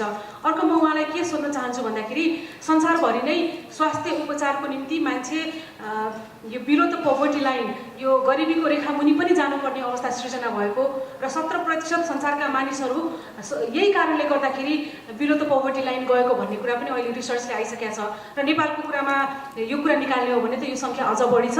र अस्ति मात्रै भुइँचालो गएको सन्दर्भलाई जोड्ने हो भने त राष्ट्रिय योजना आयोगले निकालेको तथ्याङ्कले भुइँचालो गइसकेको अवस्थापछि लगभग 3% मानिसहरू चाहिँ यो गरिबीको रेखामुनि गइसकेका छन् भन्ने तथ्याङ्क छ। तथापि यो अझै बढ्छ होला राम्रोसँग रिसर्च गऱ्यो भने प्रारम्भिक अनुमान मात्रै त्यति गरेको अवस्था छ भन्दाखेरि देशको ओभरअल इकोनोमीसँग यो स्वास्थ्य क्षेत्र एकदमै जोडिएको छ एक इन्डिभिजुअलको स्वास्थ्यसँग जोडिएको विषय हो म उहाँले सोध्न चाहन्छु कि आज हामीले जुन सर्वसुलभ र सर्वपहुँचको कुरा गरिरहेछौँ स्वास्थ्यमा र नेपालीहरूको प्रति व्यक्ति आम्दानी हेर्ने हो भने यो एकदमै ठुलो चुनौती छ र सरकारले संविधान तह के कमिटमेन्ट गरेको छ भन्दाखेरि सबैको निम्ति प्राथमिक स्वास्थ्य सेवा निःशुल्क हुनेछ भनेको छ महत्त्वपूर्ण एउटा लाइन छ र म उहाँले के सोध्न चाहन्छु भन्दाखेरि राज्यले जुन एउटा प्रतिबद्धता गरेको छ नि निःशुल्क प्राथमिक स्वास्थ्य त्यो सम्भव कुरा हो के स्वास्थ्य क्षेत्र निःशुल्क हुन सक्छ अघि नै कुरा उठाउनु भएको थियो हाम्रो डाक्टर साहबले कि कतैबाट बिमाको कुरा हुनुपर्छ कि भने जस्तो कुरा पनि यहाँ उठेको थियो भन्दाखेरि के जनताको अपेक्षा बढाइदिनु एउटा निःशुल्क भनिदिने अनि दिने बेलामा चाहिँ नदिने तर बिचमा के दिनु पर्थ्यो के गर्नु पर्थ्यो भन्ने कुरा चाहिँ मिस हुने यो बिचको ग्यापलाई कसरी मिटिगेट गर्ने भन्ने कुरामा म डाक्टर साहब तपाईँको कुरा सुन्न चाहन्छु किनभने निःशुल्क त हामीलाई चाहियो जनतालाई अल्टिमेटली तर त्यसको म्यानेजमेन्ट कस्तो सिस्टम चाहिँ कस्तो हुनु पर्यो धन्यवाद आरती र हेल्थ इकोनोमिक्स भनेको कन्क्लुजन हो भन्ने कुरा बुझेर मलाई लास्टमा राख्नुभएकोमा लागि पनि धन्यवाद छ र तपाईँकै कुराबाट म सुरु गर्छु स्वास्थ्य धन हो र पैसा तिर्ने बेलामा धन होइन त्यो चाहिँ गरिबी हो होइन तिमीले हेल्दी हुँदासम्म धन हो जब अनहेल्दी हुन्छ त्यसपछि गरिबी हुन्छ सक हुन्छ फाइनेन्सियल सक हुन्छ तिमीलाई त्यो फरक कुरा हो हेल्थ चाहिँ त्यसो हुनाले हेल्थ चाहिँ हामी बुझिरहेछौँ यहाँ के हो भने हेल्थ के रहेछ भन्दा इफेक्ट रहेछ सबैतिरबाट जे कतै कतै कतै बिग्रिसकेपछि हेल्थमा असर गर्ने रहेछ त्यो चाहिँ कुरा रहेछ भनेपछि हेल्थ चाहिँ शाश्वत रहेछ भन्ने कुरा बुझ्नु पर्यो अब हेल्थलाई चाहिँ कसरी गर्ने हामी चाहिँ के गर्ने हो त भन्दा हेल्दी म्यान पावर बनाउने हो हेल्दी म्यान पावर प्रोडक्ट गर्ने हो त्यसो भएको हुनाले हामी चाहिँ के हो त धन भन्छौँ हेल्दी म्यान पावर बनाउनलाई के गर्ने भन्दाखेरिमा अब इकोनोमिक डेभलपमेन्ट गर्नु पर्यो इकोनोमिक डेभलपमेन्ट हेल्थमा गरिएको खर्च चाहिँ के हुने रहेछ गभर्मेन्टले गरेको खर्च भन्दा इन्भेस्टमेन्टको खर्च होइन त्यसरी बुझ्नु पर्यो पहिला कुरा त्यसपछि दोस्रो कुरा के हुने रहेछ के आयो भन्दा त्यसो भए हेल्थमा गरिने खर्च जुन इन्डिभिजुअलले गरिरहेछौँ नि त्यसले के हुने रहेछ भन्दा मान्छेहरूलाई गरिबी पनि बनाउने रहेछ जब गरिबहरू जो धनी छ उनलाई त के हुन्छ अमेरिका पनि छ एक्सेस ब्याङ्कक पनि छ इन्डिया पनि छ गरिब धनीलाई त जहाँ पनि एक्सेस रहेछ गरिबको कुरा रहेछ गरिबमा के हुने रहेछ उनीहरूले जब तिर्न सक्दैनन् त्यति बेला चाहिँ देश पनि अथवा हेल्थ पनि चोइसमा जाने रहेछ भनेको उसित के हुन्छ भन्दा मसित पैसा छैन स्वास्थ्य उपचार गर्न जाउँ कि अथवा खेत बेचेर जाउँ कि अथवा केही छ भने अथवा ऋण होइन काटेर जाउँ कि केही भइसकेपछि उसलाई के हुने भयो होइन मेरो हेल्थ भन्दाखेरिमा अरूलाई चाहिँ अथवा परिवारलाई ऋण होइन बहनमा राख्दा अथवा ऋणमा राख्दाखेरिमा भन्दा म उपचार गर्न जान्न तर उसलाई थाहा छ उपचार गर्न गएन भने के इभेन्ट हुन्छ के अन्तत के आउँछ उसलाई थाहा छ भनेपछि उसले इभेन्चुअली के हुने रहेछ देश पनि चोइसमा जाने रहेछ गरिबको लागि त्यसो हुनाले युनिभर्सल हेल्थ केयर कभरेज आएको वास्तवमा फाइनेन्सियल सर्टेजको अथवा फाइनेन्सियल प्रब्लमको कारणले गर्दा उसले चाहिँ देश उसको चोइसमा नजाओस् त्यो हिसाबले हामी चाहिँ हेरेको हो त्यसरी हेर्दाखेरिमा के हुने रहेछ भन्दाखेरिमा तीनवटा कुरालाई चाहिँ हामीले मेनली फोकस गरिरहेछौँ यसमा एउटा कुरा चाहिँ फाइनेन्सियल कभरेज कुरा हो अर्को पपुलेसन कभरेजको कुरा हो अनि अर्को सर्भिस कभरेजको कुरा तीनवटा कभरेजमा फाइनेन्सियल कभरेज मोस्ट इम्पोर्टेन्ट हुने रहेछ जति पैसा छ हामीसित सर्भिसमा त्यही किसिमको चाहिँ प्याकेज सर्भिस प्याकेज त्यही किसिमको बनाउन सकिने रहेछ र कतिजनालाई दिने त्यो सर्भिस भन्ने पनि त्यही फाइनेन्सियल जति हामीसित रिसोर्स छ त्यसैले डिटर्माइन गर्ने रहेछ त्यस हुनाले फाइनेन्सियल कभरेज चाहिँ अथवा कति चाहिँ गभर्मेन्टसित अथवा चाहिँ हामीसित रिसोर्स छ नट ओन्ली गभर्मेन्ट प्राइभेट सेक्टरसित पनि हुनसक्छ र त्यसले चाहिँ डिटर्माइन गर्ने रहेछ अब क्वेसन आयो उहाँले के फ्री हेल्थ केयर चाहिँ हामी चाहिँ गर्न सक्छौँ अथवा प्राइमरी हेल्थ केयर फ्रीमा गर्न सक्छौँ भन्ने कुरा आयो अब हेल्थलाई चाहिँ दुईवटा तरिकाले हेर्नुपर्छ यहाँ चाहिँ हामी हेरिरहेको छ हेल्थ चाहिँ होइन जो चाहिँ पब्लिक गुड्स हो कि प्राइभेट गुड्स हो त्यसलाई डिफाइन गर्नुपर्छ फर्स्टमा पब्लिक गुड्स भनेको एउटाको हेल्थको कारणले अर्काको हेल्थमा पनि असर गर्छ भने त्यो primary goods primary health care हो अथवा त्यो पब्लिक गुड्स हो त्यो पब्लिक गुड्समा गभर्मेन्टले इन्भेस्टमेन्ट गर्नैपर्छ र जो चाहिँ जसको एउटाको हेल्थले आफ्नो हेल्थको कारणले अर्कोको हेल्थमा असर गर्दैन त्यो इन्डिभिजुअल गुड्स हो अथवा प्राइभेट गुड्स हो प्राइभेट गुड्समा चाहिँ अर्कै मेकानिजम चाहिन्छ, पब्लिक गुड्सको केसमा अर्कै मेकानिजम चाहिन्छ, फरक फरक मेकानिजम हुन्छ। अब पब्लिक गुड्सको केसमा चाहिँ गभर्मेन्टले इन्भेस्टमेन्ट गर्नुपर्छ र गभर्मेन्टले इन्भेस्ट गरिसकेपछि त्यो के हुनु पर्यो, फ्री हुनु पर्यो। के हो त त्यो आखिरी भन्दा primary health care services. Primary health care services public goods हो, प्राइमरी हेल्थ केयर सर्भिसेस चाहिँ गभर्मेन्टले इन्भेस्ट गर्छ र ट्याक्समा। यो सम्भव छ त? छ। किन सम्भव छैन भन्दा अहिले पनि हामी प्राइमरी अब हाम्रो चाहिँ कन्स्टिट्युसनमा पनि क्लियरली के भनेर रहेछ भन्दा हेर्दै जाँदा primary health care services free भनेको छ। प्राइमरी हेल्थ केयर सर्भिसेस कसले दिन्छ त? त्यसो भने कसले प्रोभाइड गर्ने हो त भन्दा लोकल हेल्थ केयर होइन, लोकल गभर्मेन्टले दिने रहेछ। लोकल गभर्मेन्ट भनेको अप टु चाहिँ लोकल गभर्मेन्टको डेफिनेसनमा के छ भन्दा सबभन्दा माथिल्लो भनेको अथवा त्यो भिडिसी भनेको छ, नगरपालिका भनेको छ, त्यसपछि के भन्छ डिस्ट्रिक्ट काउन्सिलसम्म पर्छ। डिस्ट्रिक्ट काउन्सिलसम्मको चाहिँ सर्भिस चाहिँ अथवा त्यसले प्रोभाइड गर्ने सर्भिस के रहेछ? प्राइमरी हेल्थ केयर सर्भिसेस रहेछ। अहिले पनि हामी डिस्ट्रिक्ट हेल्थ केयर सर्भिससम्म हामी फ्रीमा दिएका छौँ, अलमोस्ट फ्रीमा दिएका छौँ भनेपछि फ्रीमा दिन सकिन्छ। त्यो हिसाबले त्यो हुनसक्छ। र अब चाहिँ के हो त प्राइभेट गुड्स चाहिँ फ्रीमा सबै हुँदैन, त्यसको मेकानिजम अर्कै चाहिन्छ। तर फ्रीमा हुँदैन भनेर गभर्मेन्टले ट्याक्स बियर गर्ने अथवा गभर्मेन्टले प्रोभाइड गर्ने हुँदैन, कहीँ न कहीँ मेकानिजम चाहियो। त्यो मेकानिजम के हुनु पऱ्यो भन्दा मेबी इन्सुरेन्स भनेपछि दुईवटा मेकानिजम भनेर रहेछ। हेल्थ केयर फाइनेन्सिङमा एटलिस्ट मल्टिपल मेकानिजम चाहिन्छ अथवा एटलिस्ट 2 मेकानिजम चाहिन्छ। एउटा भनेको गभर्मेन्ट ट्याक्स बेस्ड फाइनेन्सिङ हो, जुन प्राइमरी हेल्थ केयरमा चाहिँ गभर्मेन्टले ट्याक्सबाटै फाइनेन्स गर्छ र फ्रीमा दिन्छ। त्यसपछिको मेकानिजम भनेको इन्सुरेन्स हो। यसको अर्थ इन्सुरेन्स जहाँ पनि सबै ठाउँ होइन हो। त्यो इन्सुरेन्समा के हुनुपर्छ भन्दा दुवैले जसलाई रोग लागिरहेछ भन्दा प्राइमरी भन्दा नन प्राइमरीको कुरा आइरहेछ यहाँ, अथवा इन्डिभिजुअल चाहिँ अथवा प्राइभेट गुड्सको कुरा आएको छ, हेल्थलाई प्राइभेट गुड्सको रूपले हेरिरहेछ। त्यो केसमा के हेर्नु पऱ्यो भन्दा त्यो जसलाई रोग लागेको छ उसले पनि केही तिर्छ र गभर्मेन्टले अथवा अरू मेकानिजम मार्फत केही तिरिन्छ। त्यसरी मेकानिजम बनाइन्छ। त्यो मेकानिजम किन बनाइन्छ भन्दा हेल्थ चाहिँ कहिले के रोग कहिले लाग्छ थाहा नहुने रहेछ। आज लाग्छ कि भोलि लाग्छ अनि कहिले ठिक हुन्छ त्यो पनि थाहा नहुने रहेछ। हो यो रिस्क भएको हुनाले रिस्क मेकानिजममा हामीले कहीँ न कहीँ सर्टेन्टी बनाउनु खोजेको। त्यो सर्टेन्टी बनाउने मेकानिजम भनेको के हो भन्दा इन्सुरेन्स हो। यसरी मेकानिजम एउटा कुरा अझ अब तपाईँको चाहिँ होइन, अझै प्रश्न अघिको क्वेसन भन्दा पनि अर्को मलाई तपाईँले भन्दै गर्दा याद आयो कि जुन बिमाको कुरा उहाँले गर्नुभयो, म यसमा अलिकता बिमा भनेको हामीले पनि तिर्नुपर्छ होला केही रकम भन्ने कुरा उठाउनु भयो नि। तर फेरि यहीँनिर म सर्वसुलभ यो स्वास्थ्यमा सर्वसुलभ पहुँचको कुरामा के जोड्न मलाई मन लाग्यो भन्दाखेरि सबैजनाले स्वास्थ्यको निम्ति बिरामी नपर्दै गर्दा लगानी गर्ने अवस्थामा कतिजना नेपालीहरू हुनुहुन्छ? त्यो महत्त्वपूर्ण प्रश्न छ। किन भन्दा सबैको पहुँचको कुरा गरिरहेछौँ हामी। सरकारी निकायका मानिसहरूको तलबबाट सर्टेन पैसा निकाल्न सकिएला, त्यो भनेको नेपालमा 2-2.5 लाख जनताको कुरा मात्रै हो। नेपालको जनतालाई हेर्ने हो भने अर्को कुरा के भन्दाखेरि असङ्गठित क्षेत्रहरू छ। जस्तो हामी कृषकको कुरा गरौँ, अझ त्योभन्दा पनि हामी छिरेर कुरा गरौँ कि गृहिणीहरूको कुरा गरौँ। आइएलओको रिपोर्ट अनुसार नेपाली महिलाले प्रतिदिन 17 घन्टा काम गर्छन् तर अनपेड छन् भन्दाखेरि न उनीहरूलाई कतैबाट पे हुन्छ न उनीहरूको कतैबाट ट्याक्स काट्न सक्ने अवस्था छ।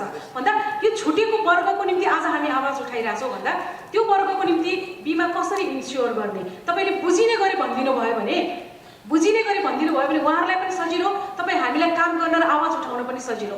कृपया हस्, म नबुझ्दासम्म धेरै पटक पनि भनौँला के होइन होइन। क्वेसन चाहिँ अब क्वेसन के हो भने हामी दुईवटा हिसाबले हेर्नु पऱ्यो। हामी हेल्थ मेकानिजम हेल्थ पोलिसी भनेको यस्तो मेकानिजम हो जहाँ चाहिँ जसले तिर्न सक्छ त्यसलाई तिराउने र जसले तिर्न सक्दैन त्यसलाई नतिर्नेमा पनि ट्रान्सफर गर्न सकिन्छ। भनेपछि हेल्थ पोलिसी भनेको त्यो ट्रान्सफरेसन मेकानिजम पनि हो। त्यही हिसाबले हेर्नु पऱ्यो, त्यसरी बनाउन सकिन्छ। त्यो बनाउने मेकानिजम कसरी बनाउन सकिन्छ अलिकति टाइम लाग्छ होला। अनि अब क्वेसन आयो अघिको चाहिँ महिलाको कुरामा अहिले मैले चाहिँ पाएअनुसार म हेल्थ रिसर्चमा पनि लागेको हुनाले म लगभग मोर देन 80% बजेट महिला र चाहिँ बालबच्चामा जान्छ डिस्ट्रिक्ट लेभलमा। त्यस हुनाले महिलालाई फोकस गरिएको छ। त्यो हुनाले हेल्थको चाहिँ नेपालको हेल्थको चाहिँ जुन पोलिसी छ त्यसमा महिलालाई फोकस गरिएको हुनाले यो चाहिँ एकदम के अरे मेल बायस छ भन्न चाहिँ मिल्दैन यो होइन। हाम्रो होइन महिला बायस छ एकदम होइन, महिला मैत्री छ भन्नुहोस्, बायस नभन्नु होइन। अब दोस्रो कुरा आयो चाहिँ के भन्दा कसले पायो त? अब मैले चाहिँ के हेरिरहेको छु मसित चाहिँ इभिडेन्सहरू छ एक दुईवटा इभिडेन्स के छ भने 95-96 को डेटा लिभिङ स्ट्यान्डर्ड सर्वेबाट हेर्दाखेरिमा के देखियो भने त्यति बेला एसियामै सबैभन्दा चाहिँ होइन रिच बायस थियो भनेको सबैभन्दा हेल्थमा चाहिँ मतलब डकुमेन्टमा जे लेखिए पनि गरिबलाई चाहिँ स्वास्थ्य सेवा भनिए पनि स्वास्थ्य सेवा धनीलाई नै रहेछ। 95-96 को डेटाले हेर्दा सबैभन्दा बढी धनीले बेनिफिट पाएको थियो। हु गेट्स द बेनिफिट भन्दा धनीले। तर 2003 and 2004 को डेटा चाहिँ फेरि लिमिसन सर्वे त्यही मेथड हो। त्यसैबाट हेर्दाखेरिमा चाहिँ के भयो भन्दा लगभग चाहिँ के पाइयो भन्दा यो आउट पकेट हैन के सरी आउट पासिङ चाहिँ हैन ओपीडीमा सर्भिसमा चाहिँ पुअर र रिचलाई लगभग बराबर छ। प्रोपोर्सनल सर्भिसेस पाइयो भनेपछि इम्प्रुभमेन्टतिर गइरहेछ। अनि अहिले पछिल्लो समयमा चाहिँ हामीले हेर्दाखेरिमा बढी चाहिँ कसले युटिलाइज गरिरहेछ सर्भिसको हिसाबले भन्दाखेरिमा पुअरले गरिरहेछ। पुअर भनेपछि हामी चाहिँ इम्प्रुभमेन्टतिर गइरहेछौँ। हु गेट्स द बेनिफिट भन्दा पहिला चाहिँ रिचले एकदम अब्सोल्युटली चाहिँ बेनिफिट पाइरहेको थियो भने क्रमशः चाहिँ रिचले पुअरले पनि पाउने अवस्था गइरहेछ। अब यहाँनिर समस्या कहाँनिर छ भन्दा समस्या चाहिँ हामीले चाहिँ हेल्थ सर्भिस जुन अहिले प्रदर्शन गरिरहेछौँ प्राइभेट पब्लिक दुवैबाट कस्टली छ। एकदम कस्टली बनाउँदै गइरहेछौँ। हिजोको जुन चाहिँ सर्भिस त्यो प्याकेज त्यही प्याकेजलाई अहिले चाहिँ जुन मतलब त्यो क्वालिटी सेम छ। क्वालिटी चाहिँ मानौ सेम क्वालिटी छ तर क्वालिटी इम्प्रुभ नहुँदै पनि कस्टली बन्दै गयो। अघि उहाँले कमिसनको कुरा गर्नुभयो, इन्ड्युस डिमान्डको कुरा छ, धेरै कुरा। यो कुरा चाहिँ एकदम मार्केटमा कम उठिरहेछ तर कस्टली बनाउँदै गइरहेछ। यो चाहिँ इफिसियन्सी बढाउनुपर्छ। इफिसियन्सी बढ्यो भने के हुन्छ कस्ट घट्छ। कसरी इफिसियन्सी बढाउने त एउटा स्टडी चाहिँ हामीले चाहिँ प्राइभेट र पब्लिकको हस्पिटलको चाहिँ केस हेरिरहेको थियौँ। हेर्दाखेरिमा के देखियो 100वटा हस्पिटलको चाहिँ हामी स्टडी गर्दा के पायौँ भन्दा मेडिकल डक्टरै चाहिँ त्यहाँको चाहिँ यदि त्यो के भन्ने अब त्यसको चाहिँ म्यानेजर भयो भने हेल्थ सर्भिस चाहिँ के हुने रहेछ कस्टली हुने रहेछ र इफिसियन्सी लो हुने रहेछ। नन मेडिकलबाट चाहिँ यदि चाहिँ उसले चाहिँ गभर्न गरिरहेछ भने त्यो के हुने रहेछ कस्ट कम लाग्ने रहेछ। भनेपछि त्यो हिसाबले पनि हामी थिङ्क गर्नु पर्यो। त्यहाँ ब्यालेन्स छ, राइट ब्यालेन्सको कुरा छ, राइट मिक्सको कुरा छ। कसलाई के सर्भिस दिने हो, मेडिकल डक्टरकै मान्छेहरू चाहिँ म्यानेजमेन्टमा जानुपर्ने अथवा उसले चाहिँ अर्को चाहिँ पेसा छोडेर जानुपर्ने यी कुराहरू यहाँ छन् जसले गर्दा चाहिँ त्यो मेकानिजम नमिलेको कारणले गर्दा कस्टली हुँदै गइरहेछ। यो चाहिँ एकदम चाहिँ सिन्सियर इस्यु हो। मतलब मलाई लाग्छ 1-2 वर्ष 5-7 वर्षपछि बढ्दै जान्छ। यसको उदाहरण अर्को पनि छ। कसरी गइरहेको रहेछ जस्तै हाम्रो केसमा अहिले चाहिँ यो अस्ति पनि म यहाँ सेयर गरेँ लिभिस्टन र सर्वेको डेटा पछिल्लो चाहिँ एनालाइसिस गर्दा युटिलाइजेसन प्राइभेटबाट पब्लिकबाट अथवा पब्लिक हस्पिटल अथवा प्राइभेट हस्पिटल सबै पुअर र नन पुअर सबैको इन्क्रिज भइरहेछ। पहिला पुअर जान्न थियो अहिले पुअर जानै भयो। युटिलाइजेसन बढ्यो तर at the same time cost of the services होइन हेल्थ केयर पेमेन्ट पनि इन्क्रिज भयो। इन्क्रिज हुँदै जाँदा के रहेछ भन्दा पहिला चाहिँ 2003 and 4 मा चाहिँ अथवा 95-96 मा चाहिँ जम्मा 2% मान्छे चाहिँ के हुन्थे गरिब हुन्थे हेल्थ केयर पेमेन्टको कारणले गर्दा। 2003 and 4 मा 2% भए त्यति बेला पनि तर अहिले चाहिँ 4% गरिब बढेछ। भनेको हेल्थ केयर पेमेन्ट चाहिँ बढ्यो। पेमेन्ट के बढ्यो कस्ट बढ्यो। सर्भिस जुन हेल्थ जुन सर्भिस थियो त्यसको कस्ट बढ्दै गयो। हामी बढाउँदै गयौँ विभिन्न मेकानिजमले बढायो। त्यो जानी नजानी अरू फ्याक्टरहरूले बढाइरहेको छौँ। Maybe commission, maybe induce demand, maybe other factors, maybe केही न केही चाहिँ त्यहाँ मेकानिजम। त्यस हुनाले इफिसियन्सी चाहिँ हाम्रो भइरहेको छैन। यही चाहिँ कस्टमा यही एमाउन्ट चाहिँ मलाई लाग्छ अरू चाहिँ साउथ एसियन कन्ट्रीहरूसित अरू कन्ट्रीहरूसित अरू डेभलपिङ कन्ट्रीहरूसित हेर्दाखेरिमा गभर्मेन्टले हेल्थ सेक्टरमा जति रिसोर्स चाहिँ राखेको छ त्यो चाहिँ सफिसियन्ट छ अरू कन्ट्रीसित हेर्दा। तर इफिसियन्सी हाम्रो इम्प्रुभ भएको छैन। इफिसियन्सी इम्प्रुभ गर्यो भने यही चाहिँ पैसामा पनि धेरै कुराहरू गर्न सकिन्छ। त्यसलाई चाहिँ बढाउन सकिन्छ। त्यसको चाहिँ मेकानिजम चाहिँ हेर्नै पर्छ। अब क्वेसन आयो दोस्रो राउन्डमा पनि हामी प्रवेश हस् होइन। दोस्रो कुरा के हो भने हामी चाहिँ अब कसरी मेकानिजम बनाउँछौँ त भन्दा अलिकता चाहिँ हामी हेल्थ केयर फाइनेन्सिङलाई मोर फोकस गर्नु पऱ्यो। अहिलेकै चाहिँ हामी के गर्छौँ भने यो अरू हिसाबले चाहिँ डेलिभरी होइन अहिले हामी मेकानिजम बनायौँ, हामी पोलिसी रणनीतिहरू सबै बनायौँ, त्यसपछि कस्टिङ गर्छौँ। त्यो कस्ट र चाहिँ त्यो कस्टिङ गर्ने र त्यो मेकानिजम बनाउने चाहिँ कतिमा कति किन्न सकिन्छ ती हेर्नुपर्ने हो। ती म्यानेजमेन्ट कति पैसा कति आउटपुट निस्किन्छ त्यसरी क्यालकुलेसन गर्नुपर्छ। न कि हामीमा चाहिँ मेकानिजम बनाउने त्यसरी चाहिँ आइसकेका छैन। त्यो हुनाले health care financing must important हो र त्यसको स्ट्राटेजी पहिलो बनाउनुपर्छ। त्यसपछि चाहिँ अरू रणनीतिहरू त्यसैले चाहिँ कति किन्न सकिन्छ। जस्तै हामी बजारमा एकदम सिम्पल एक्जाम्पल के हो, हामी बजारमा जति जान्छौँ र पैसा यति छ, यति पैसामा कस्तो किसिमको ज्याकेट किन्ने, कस्तो किसिमको कोट किन्ने, के हेर्ने, एक दुईवटा हेर्ने, छाम्ने, के गर्ने गरिसकेपछि यो किन्ने भनेर आफ्नो हिसाबले गर्छौँ र त्यो सेटिस्फाई हुन्छ। वास्तवमा हेल्थमा पनि प्रोडक्सनको हिसाबले, सर्भिसको हिसाबले यसरी नै डिजाइन गर्न सकिन्छ, यसरी नै हुन्छ। यसो सम्भव छ, नभएको होइन र यसलाई इफिसियन्सी बढाउनुपर्छ र पछि चाहिँ छलफल आओस्, छलफल आयो भने म पनि के हुनु। पहिलो चरणको वार्तामा सहभागी भइदिनु भएको उहाँहरू सबैलाई धन्यवाद। एकचोटि उहाँलाई ताली बजाइदिनु होला कृपया। धन्यवाद धेरै। अब हामी दोस्रो महत्त्वपूर्ण चरणमा छौँ। हामीले म एउटा संस्थामा आबद्ध थिएँ पहिले। त्यो संस्थाले के गर्यो भने 5वटै रिजनहरूमा पैरवीसम्म हेल्थको एडभोकेसी गर्नको लागि 5वटै क्षेत्रमा कार्यक्रम राख्यो। कार्यक्रमबाट त्यहाँ सुझावहरू सङ्कलन गरेर ल्याएर त्यसमा के निस्क्यो भने वास्तवमा हेल्थमा त पैसाको कमी रहेछ, हेल्थको त बजेटै कम रहेछ, यसले 10% बढाउन भनेर त्यो पोलिसीमा पैरवी गर्नलाई हेल्थ मिनिस्टर कहाँ हामी गयौँ। ल र त्यो के भन्छ पोजिसन पेपर नै बुझाएको। त्यो 10% हेल्थको बजेट बढाउनु पर्छ भनेर उहाँले सुझाव दिँदाखेरि विगत गएको हाम्रो हेल्थ मिनिस्टर हुनुहुन्थ्यो, उहाँले के गर्नुभयो भने त्यो अहिले के लिएर आउनुभएको 10% बजेट बढाउनु भन्दै हुनुहुन्छ। हाम्रो भएको बजेट नै सक्नु यहाँ गाह्रो भइरहेको छ। 40% मात्रै सकिएको छ। अब त्यो बजेट सक्नु गाह्रो भइरहेको छ, तपाईँले 10% बढाउनु भन्दै हुनुहुन्छ। मैले भन्न खोजेको के भने वास्तवमा हाम्रो प्रब्लम कहाँ छ त? कि बजेट नभएर हो कि वास्तवमा इम्प्लिमेन्टेसनमा केही प्रब्लम भएर हो कि? मेरो नाम पुष्परिता। अनि मलाई दुईवटा प्रश्न अलिकति यहाँ राख्न लागेको जिज्ञासा। एउटा डाक्टर साहबले भन्नुभयो नेपालमा डाक्टर साहबहरू हुनुहुन्छ, एक्सलेन्ट डाक्टर साहब हुनुहुन्छ र सबै इक्विपमेन्टहरू छ। तर मलाई त्यसैमा एउटा प्रश्न मलाई जिज्ञासा लिएर आयो भने नेपालमा यो युनिभर्सल हेल्थ कभरेज सम्बन्धमा दुईटा समस्या रहेछ। एउटा पोर, एउटा चोर। एउटा पोर, एउटा चोर। किनभने सबै नेपालीहरूलाई यहाँ सम्पूर्ण नेपालीहरूलाई गङ्गालाल हस्पिटल भवानी परिवार हुन्छ, भवानी भएको थियो। तर हाम्रो नेताज्यूहरू नेताको पिलर लाग्ने बित्तिकै रात विदेश पुग्छन्। त्यसो भएर उनीहरू चोर हो। त्यहाँ पोर र चोरको समस्या हो यो। हो के अरे युनिभर्सल हेल्थ कभरेजको होला नि पोरसँग चोरलाई कसरी तल लगाउने एउटा यहाँ यो कुरा बुझिदिनु पऱ्यो। मलाई त्यो समस्या जस्तो महसुस भयो। अर्कोलाई हेल्थ इन्सुरेन्सको कुरामा हामी सबै नेपालीहरू बेला बेला खाना नपाउने अवस्थाको छौँ यतातिर भने अर्कोतिर हाम्रो जुन एउटा ब्याड ह्याबिट छ गाउँमा जाने भने हुन त हामी सहर बजारमा ठुलो हाइरेटको काम गर्ने मान्छेहरूले मार्बल चोर खाउँला, तर गाउँमा बस्ने मान्छेले शिखर चोर नखाएको मान्छे कोही छैन है फेरि। तर उनीहरूको हाबिटमा हामीले कसरी सुधार गर्ने, त्यो रक्सी र चुरोट खाने हाबिट छुट्याएर कसरी इन्सुरेन्समा हामीले त्यसलाई जोड्न सक्ने, यो कुरा दुईवटा कुरा चाहिँ यहाँ सरहरूले आजको यो उसले ध्यानवाला भन्ने कुरा छ। धन्यवाद। नमस्कार, म Shantalal Murmi, resource centre for primary health केयरबाट।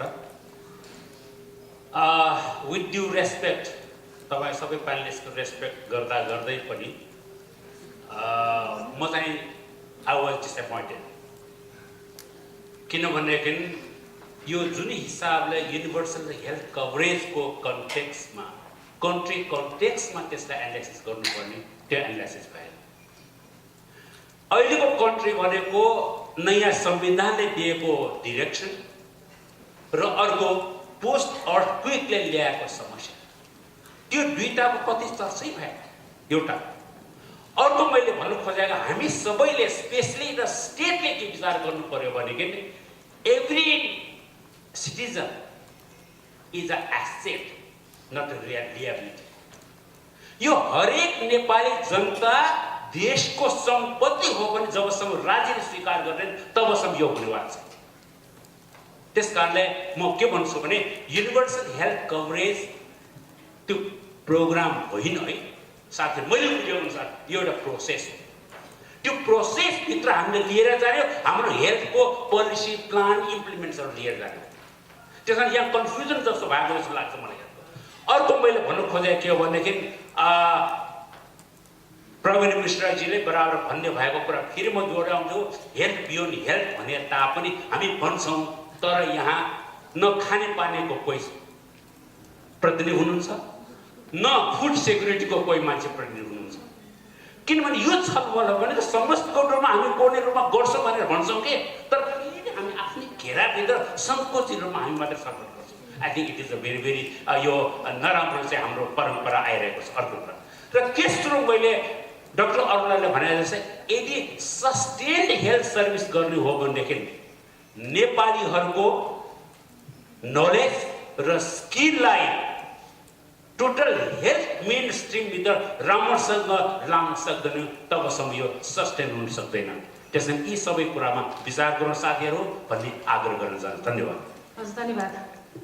परिचय दिनु होला प्लिज। म विष्णु तिमल सेना, म उपभोक्ता कर्मी हो। मैले मलाई परेको समस्या यहाँ समक्ष राख्छु। मैले मनमोहन कार्डियोलोजी भगवान कोइराला सञ्चालन गर्नुभएको थियो, त्यहाँ एउटा औषधि किनेँ र त्यसपछि वीर अस्पतालमा मैले अर्को औषधि किनेँ। त्यही औषधि वीर अस्पतालमा आएर किनेँ, त्यसको बिना 16वटा औषधि किनेँ। 16वटा औषधि किनिरहेको अवस्थामा दुईवटा अस्पताल, वीर अस्पतालले निजी फार्मेसी चलाएको छ, उता मनमोहन कार्डियोलोजीले चाहिँ आफ्नो अस्पताल आफ्नो फार्मेसी खोलेर, त्यो बिचको डिफ्रेन्स 91.5 प्राइस डिफ्रेन्स कसले हेर्छ? यो कदम सरजिम्मा हो कि अथवा कस्ट? यसमा कति ठुलो आउँछ भनेपछि वीर अस्पतालको एउटा फार्मेसी सञ्चालन गर्नको लागि 13 लाख रुपियाँ तपाईँको पर मन्थ थिन्छ। यो ठुलो करप्सन। त्यहाँ वीर अस्पतालमा मात्रै जाँदाखेरि 2000 जना मान्छेहरू, गरिबहरू, जनताहरू वीर अस्पतालमा निःशुल्क उपचार पाउँछ भनेर जान्छन्। त्यहाँ सबै औषधिमा ठगिन्छन् र त्यहाँको म्यानेजमेन्ट प्रतिष्ठानको नाममा चाहिँ त्यहाँ लुट भइरहेको छ। कसले हेर्छ? सर्वोच्चले आदेश गरेको छ, अहिलेसम्म त्यो कार्यान्वयन भएको छैन। एउटा प्रश्न। अर्को, अब मैले 70वटा सरकारले चाहिँ 70वटा औषधि निःशुल्क दिएको अवस्था छ, तर 70वटा अस्पतालमा जाने बेला तपाईँको 2टा 3टा 4टा 5टा कुनैमा 10वटा 4वटा छ, सबै त पाइँदैन छैन। र फेरि यो जुन अस्पतालले चाहिँ फार्मेसी खोलेको छैन त्यो अस्पताललाई सरकारले दिँदो रहेछ। अलमोस्ट अस्पताल कसैको पनि त फार्मेसी छैन, किनभने फार्मेसी आफूले खोल्यो भनेदेखि त त्यहाँ सञ्चालन गर्यो भनेदेखि त प्राइभेटबाट कुनै कनेक्सन कहाँ पाउँदैन। यहाँ भइरहेको व्यापक करप्सन, यी रेस्पोन्सिबिलिटीलाई कसले? Who is responsible? हामीसँग पोलिसी छ, ल छ, तर who is responsible? All we are, जो रेस्पोन्सिबल छौँ, अल वी आर करप्टेड। त्यसको लागि त्यस कारणले गर्दा यसको विरुद्धमा हामी लाग्न पर्छ।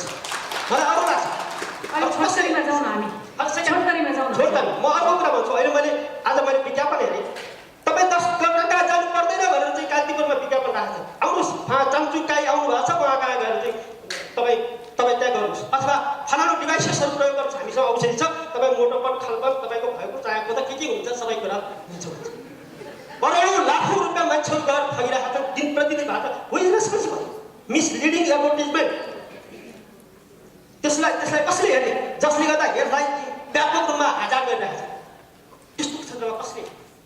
जहाँ तपाईँको अहिले दुर्गम क्षेत्रमा बनाई जस्ता ठाउँहरूमा जाने हो भने तपाईँको पिएलले त्यो सीतामढी पनि पिएलले दिन्छ।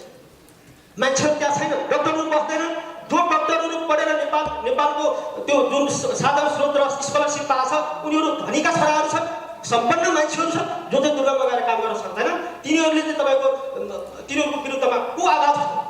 त्यसले गर्दा नेपालको तपाईँको यो हेल्थ, तपाईँको जो युनिभर्सल हेल्थ फार्मेसीको हाम्रो कन्सेप्ट छ, त्यसलाई चाहिँ पुऱ्याउन सकेको छ। यो जिम्मेवार मलाई लाग्छ आफ्नो। छोटकरीमा जाउँ न हामी। हजुर धन्यवाद। म एकदम अनुरोध गर्छु, त्यही कुरालाई छोटकरीमा पनि भन्न सकिन्छ भने कृपया। हेलो। हजुर, थ्याङ्क यू भेरी मच। म डाक्टर रमेश खरे, स्वास्थ्य सेवा विभाग, प्राथमिक सेवा पुनर्जागरण महाशाखा निर्देश। धेरै कुराहरू आयो, आइएम भेरी ह्याप्पी। सबै प्यानेल्सलाई म धन्यवाद दिन्छु। तर मेरो topic in the discourse on translating universal health coverage in expert, धेरै हामीले यहाँ लान्छाने पनि भयो, हामीले गरिब धनीका कुरा गऱ्यौँ, हामीले राम्रो सेवा पनि दियौँ। तर म्याक्जिमम रङ्गेको हेऱ्यो उहाँले कुरोको चुरो समाप्त भएको छ। हामीले हेल्थको बारेमा 60-70 वर्षदेखि कुरा गरिछौँ। हेल्थका बारेमा के हो, कस्तो किसिमको हेल्थ हुनुपर्छ, के फिटनेस हो, एसेन्सियल के हो, आदि इत्यादि त्यो आफ्नो। आज पनि हामी कुरा कहाँ गर्दैछौँ भन्दा प्राइमरी हेल्थ सर्भिसलाई कसरी हामी दिने, जसले गर्दा विद्युत वर्गहरूले यहाँ कुरा उठाउनु हो। Primary health care, secondary health care, tertiary health केयरको कुराहरू गर्नु। डाक्टर साहबहरूले द्याट्स भेरी गुड कुरा। तर how we do that? how we, it is the means of tool. डाक्टर साहबले भन्नुभयो त्यसमा हामी एग्री छौँ। यो डिस्कोर्सलाई it is the only universal health coverage, but primary health care service which will be हाम्रो gatekeeping माध्यम हो, जसले हामीलाई भोलि रिफर गर्न त्यहाँ डाक्टर भयो भने त्यहाँको जे जति गर्न सकिन्छ त्यही चेक हुन्छ अनि मात्र रिफर हुन्छ सेकेन्डरी अनि tertiary where we do 100% infection success rate गर्नु डाक्टर साहब। तर हामी कतै कतै यो डिस्कोर्स भयो कि भन्ने मलाई लाग्यो।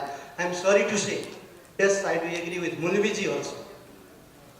कति यहाँ छैन होला हाम्रो स्टेकहरू, तर each and every person of Nepali citizen are the stake of this to implement universal health coverage through the another tool which is social health protection गभर्मेन्टले इनिसिएट गरेको छ। तर आफूले म के पनि भन्न चाहन्छु भने त्यो प्याकेजभित्र गरिबको लागि, न्यून गरिबको लागि र भल्नेरेबल ग्रुपको लागि व्यवस्था कसरी भएको छ। फेरि हामी सबै गरिब भइदिन्छौँ, प्याकेज चल्न सक्दैन, त्यो आफ्नो ठाउँमा छ, फेरि इम्प्लिमेन्ट गर्ने ठाउँमा। तर राज्यको डाक्टरले पनि भन्नुभयो, म एग्री छु, प्राइभेट र पब्लिकको कुरा गर्दा it's government, nothing then the government. But फेरि पनि हामी सानो सूक्ष्म तरिकाले पनि कुनै पनि प्राइभेट, पब्लिक, एनजिओ, इभेन त्योभन्दा तल्लो लेभलमा स्थानीय लेभलमा चाहिँ अर्गनाइजेसन र जुन एप्रोच 78 देखि हामी 1978 देखि अथवा चाहिँ हामीले डिफाइन गर्यौँ WHO को 46 मा जब इस्टाब्लिस भयो 48 को डेफिनेसनबाट केही कुरा आयो। आज बल्ल हामीले कुरा गर्दैछौँ मेन्टल हेल्थको, सेटिस्फ्याक्सनको। भोलि हामीले अझ गर्दै पाइन्छ त्यहाँभित्र कयौँ एलिमेन्टहरू होला जुन चाहिँ नि जबका कुरा हुन्छन्। अल्टिमेट गोल त कहाँ हो त भन्दा प्राइमरी हेल्थ केयर, यसलाई नम्बर टर्सरी केयरको कुरा पनि हामी आउँछ। त्यही सबै कुरा भएपछि टर्सरी केयर कम हुन्छ, त्यही भएपछि क्वालिटीको कुरा रिफर कम हुन्छ। 500 मान्छेलाई रिफर गरेर के हुन्छ हो त्यो लेभललाई राम्रो गऱ्यो भने म्याक्सिमम यस वी क्यान अचिभ। म चाहिँ प्राध्यापक ज्योतिष अग्रवाल, इन्स्टिट्युट अफ मेडिसिन, कार्यकारी निर्देशक, राष्ट्रिय चिकित्सा शिक्षा शास्त्र अध्ययन केन्द्र।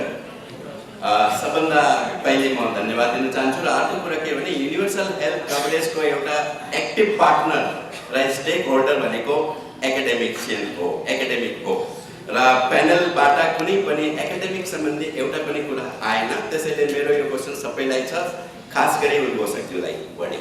उद्घोषकजीले भन्नुभयो हामी साइन गर्न हतार गर्छौँ। त्यस्तै 2006 सालमा ढाकामा गएर हामी साइन गरेर आयौँ हाम्रै स्वास्थ्य मन्त्रीले कि हामी कहाँ चाहिँ critical shortage of human resource for health छ, जो कि health resource for health is one of the important component for the achievement of the universal health coverage. त्यसमा पनि WHO ले के भन्छ भने जबसम्म तिमीसँग 23 जना पर 10,000 पिपल हेल्थ कर्मी, स्वास्थ्य कर्मी हुँदैन, यो युनिभर्सल हेल्थ कभरेज चाहिँ एचिभ हुन सक्दैन।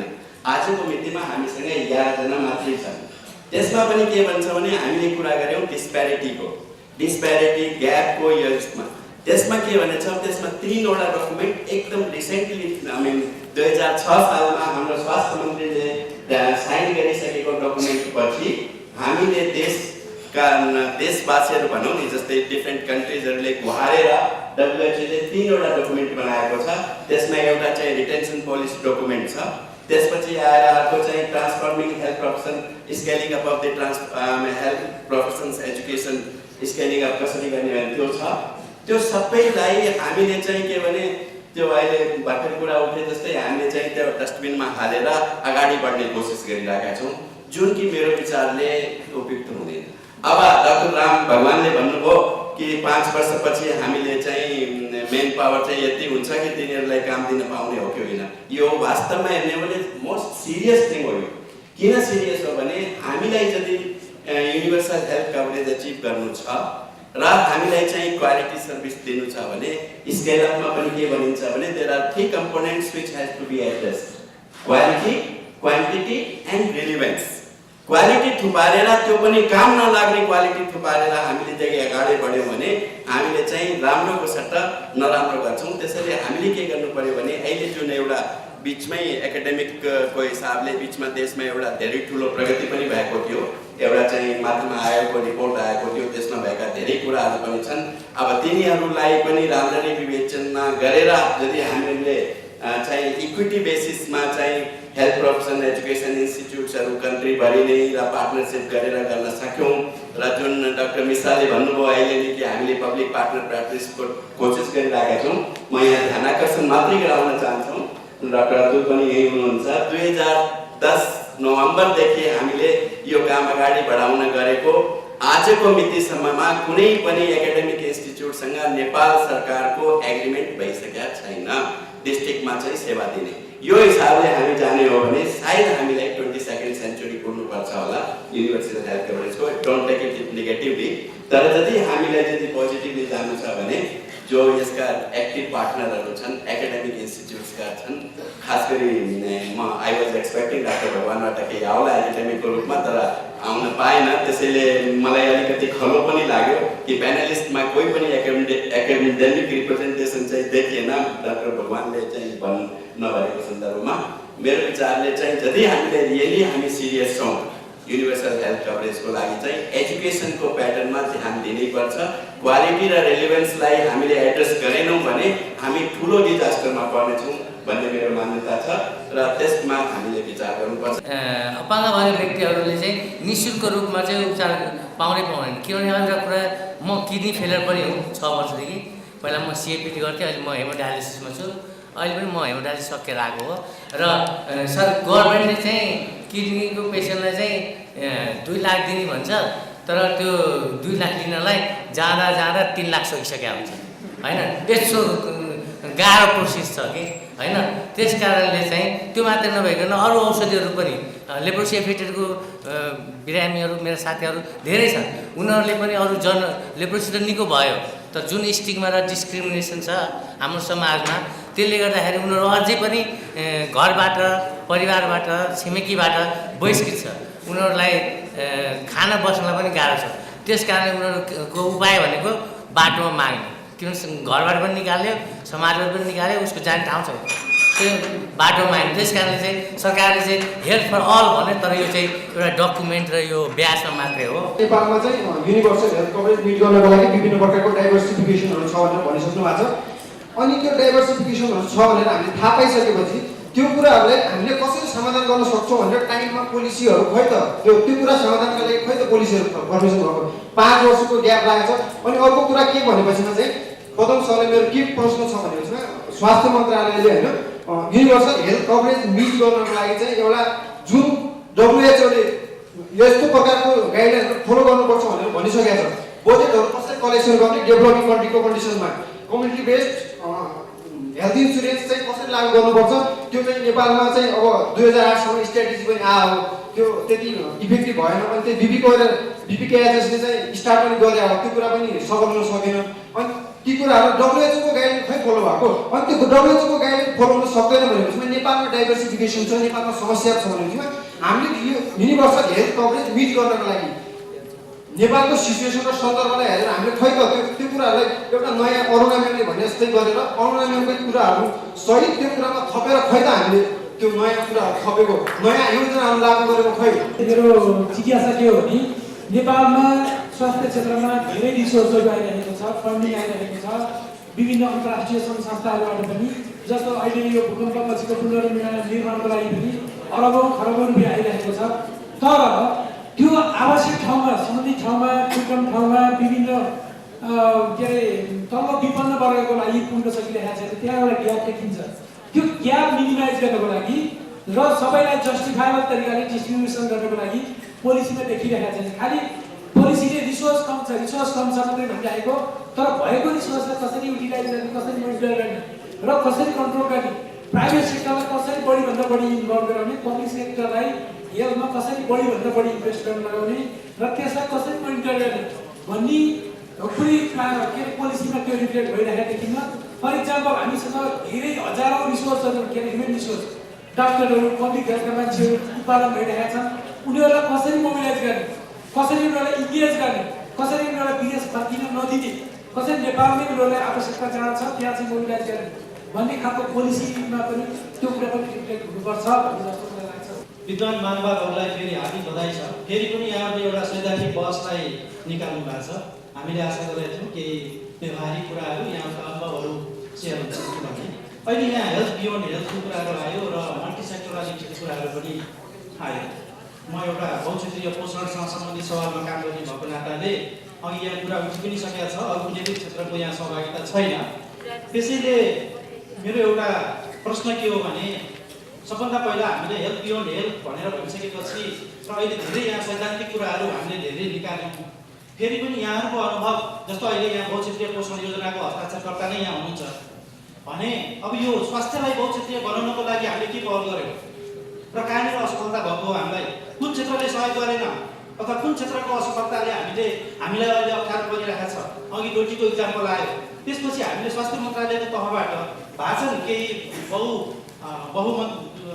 अन्तर मन्त्रालय बिच धेरै स्ट्राटेजीहरू बनाएका छन्, शिक्षा मन्त्रालयसँग मफाडसँग बनाएका छन्। त्यसपछि त्यसको कार्यान्वयनमा हाम्रो अनुभवलाई पनि साटासाट गऱ्यौँ भने त्यसपछि हामी अगाडि बढ्नलाई सजिलो होला। यसमा यहाँहरूको अनुभव सुन्न चाहन्छौँ हामी। अर्को कुरा, शिक्षित जनशक्ति पलायन हुने जुन अवस्था छ त्यसलाई रोक्नलाई हामीले के सोचेका छौँ विद्वान महानुभावहरू, किनभने यहाँ प्राज्ञहरू पनि हुनुहुन्छ, योजनाकार पनि हुनुहुन्छ, यसको जवाफ पाउँ। यो जुन यो युनिभर्सलको जुन कुरा गरिन्छ लेखाइ चाहिँ युनिभर्सल काम चाहिँ के वर्सल थाहा छैन, म फसल भने जस्तै भयो। अनि कोअर्डिनेसनको कुरा गर्नुहुन्छ, यहाँ चाहिँ कोअर्डिनेसन सबै चाहिँ के हो भने एलोप्याथिक डक्टरहरू मात्रै रहेछ। अघि डाक्टर अरुणाले भने जस्तै चाहिँ आयुर्वेदिकको खोइ यहाँ मन्त्रालयको विभागको मान्छेहरू उहाँले ल्याएर अस्ट्रेलिया नाकाबन्दीले गर्दा खालि एलोप्याथिकको औषधि छैन भनेर भन्छ, तर चाहिँ आयुर्वेदिक हामी दिन सक्छौँ भन्दा पनि तपाईँले लिनु भएन। किन डाक्टर मात्रै हो ठुलो, यहाँ आयुर्वेदिकको वैद्यहरू ठुलो होइन। अहिले जति पनि जनताहरू 90% यो एलोप्याथिक होइन होमियोप्याथिक अथवा आयुर्वेदिक खाएर चाहिँ बाँचिरहेका छन्। त्यो गाउँगाउँले तपाईँले अहिले अस्ति पनि म्यागीमा देखिहाल्नुभयो, औषधि बाँड्न नसकेर सबै जलाएको, जसले गर्दाखेरि त्यहाँको जनतालाई चाहिँ अर्को रोग लगाएको। त्यो रोग लाग्न नदिनुको लागि त्यहाँ चाहिँ पेस पाउँदैन, एउटा स्ट्याबल पाउँदैन उनीहरूले भने यहाँ चाहिँ जलाउनु पर्ने। ललितपुरमै पनि कति ठाउँमा चाहिँ गाडेको छ औषधिहरूको, तर चाहिँ 17वटा औषधि पाउनुहुन्छ, हेड पोस्टमा गएर खान लिन जाँदाखेरि स्ट्याबल एउटा पनि पाउँदैन।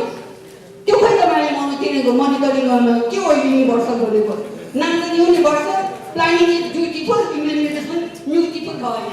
यस्तो काम तपाईँले गर्नुभयो भने यो तपाईँले चाहिँ भाषणमा जान्छ, जस्तो अहिले नेताहरूले चाहिँ सहमति चाहिँ वार्तामा चाहिँ निष्कर्षविहीन भने चाहिँ यो निष्कर्षविहीन नहोस्, यसलाई चाहिँ एकदम स्थापित राम्रो हो। सहमति गर्छ, घरभित्र जाने विमति हुन्छ, सबै मात्रै खान्छ ब्लक गरेर।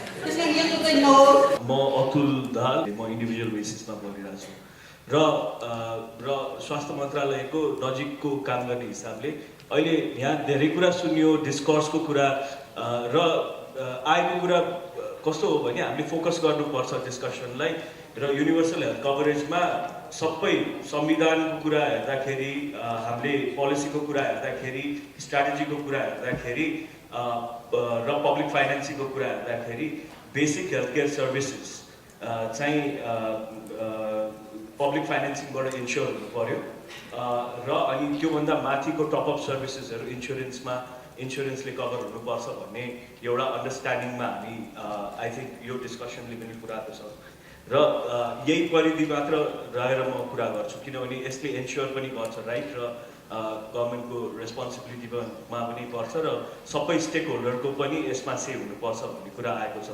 त्यही भएर यो प्रश्नहरू चाहिँ यसरी जान्छ। डाक्टर चन्दलाई चाहिँ खास गरी पब्लिक फाइनेन्सिङले नै बेसिक हेल्थ केयर सर्भिसेसहरू इन्स्योर गर्नुपर्छ भने हामीले पब्लिक फाइनेन्सिङलाई कसरी बढाउन सक्छौँ अबको डिस्कर्समा र हाम्रो एक्सन्स के हुनुपर्छ होला।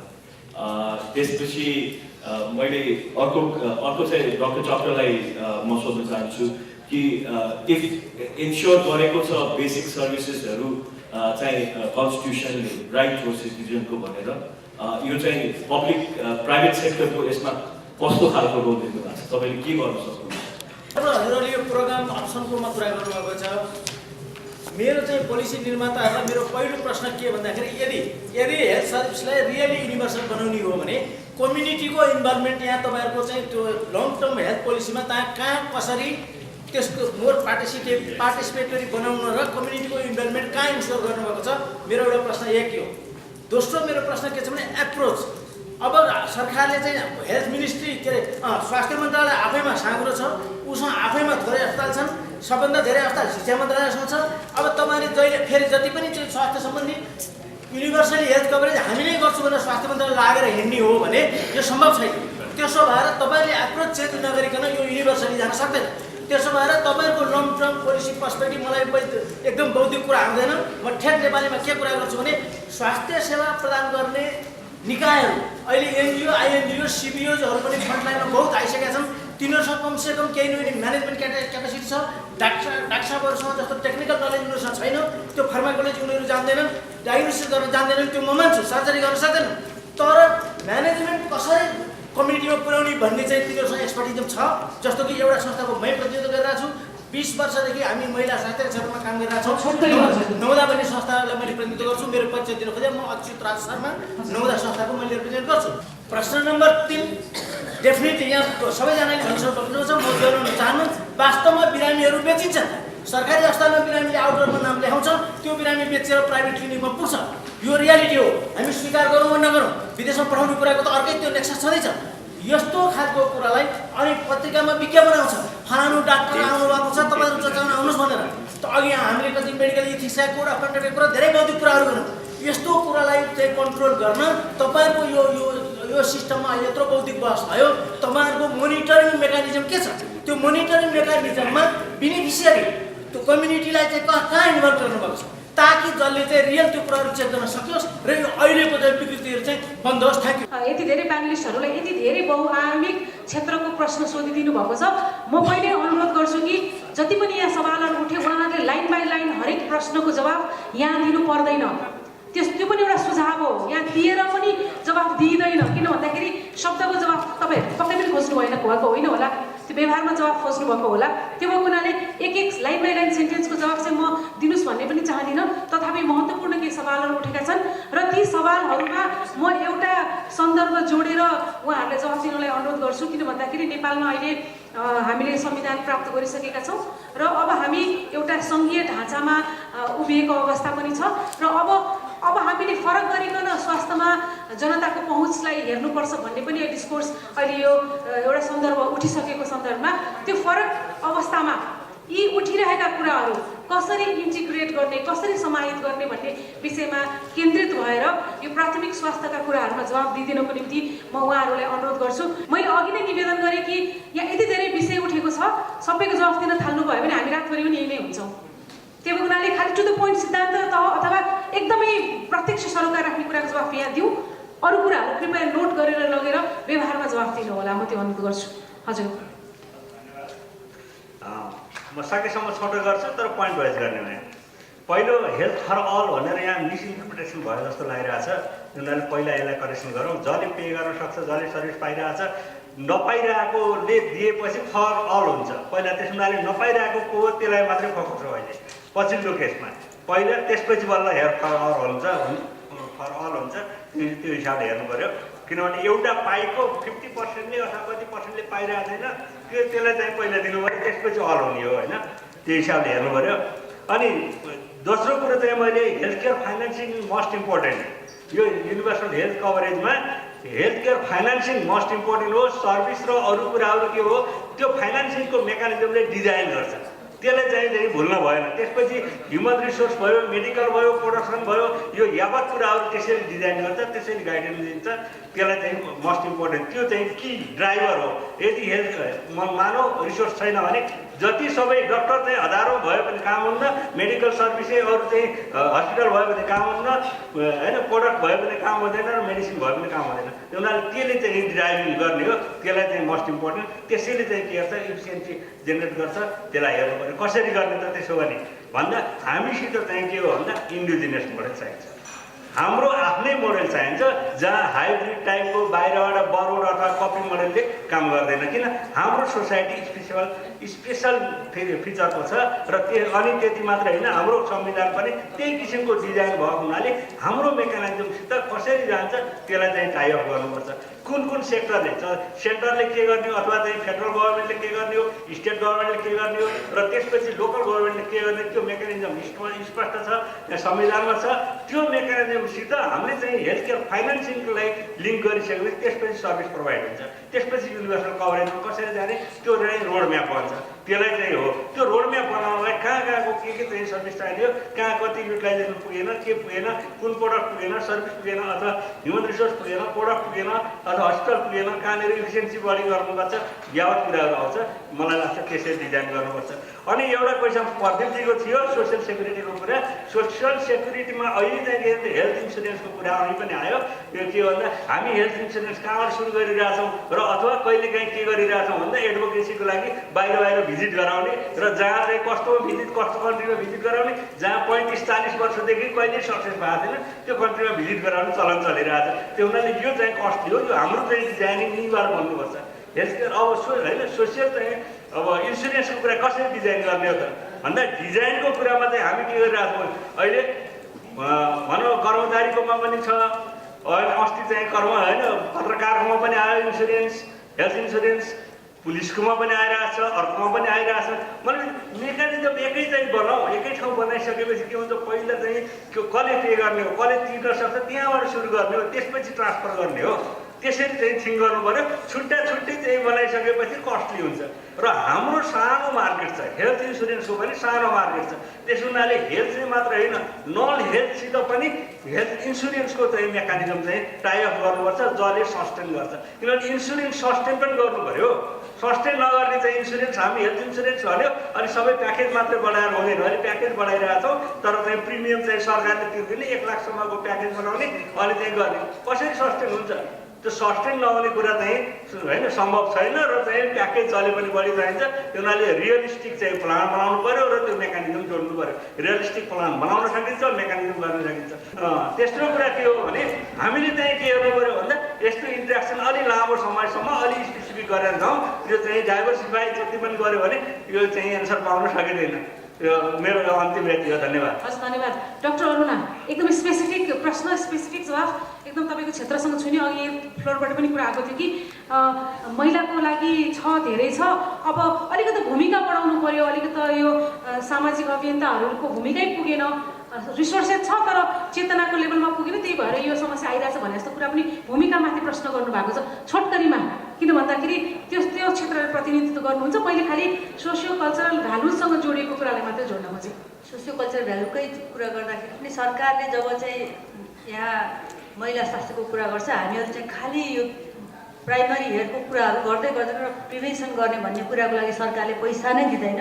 र उदाहरणको लागि महिलाहरूको पाठेघर खसेको समस्याको बारेमा कुरा गर्दाखेरि खालि अपरेसन गर्नको लागि 14,000 रुपियाँ छुट्याउने काम चाहिँ गर्छ। तर त्यसको लागि हामीलाई प्रिभेन्सन कसरी गर्ने, कसरी रोकआउट गर्ने त्यसको लागि पैसा दिनुहोस् न भनेर हामी सरकारसँग भन्दा थाकिसक्यौँ। सरकार सुझाव दिनुहोस् न के चाहनुहुन्छ? अब हामीहरू चाहन्छौँ कि सरकारले प्रिभेन्सनको लागि पनि काम गर्छ। यो प्राइमरी हेल्थ केयरको जुन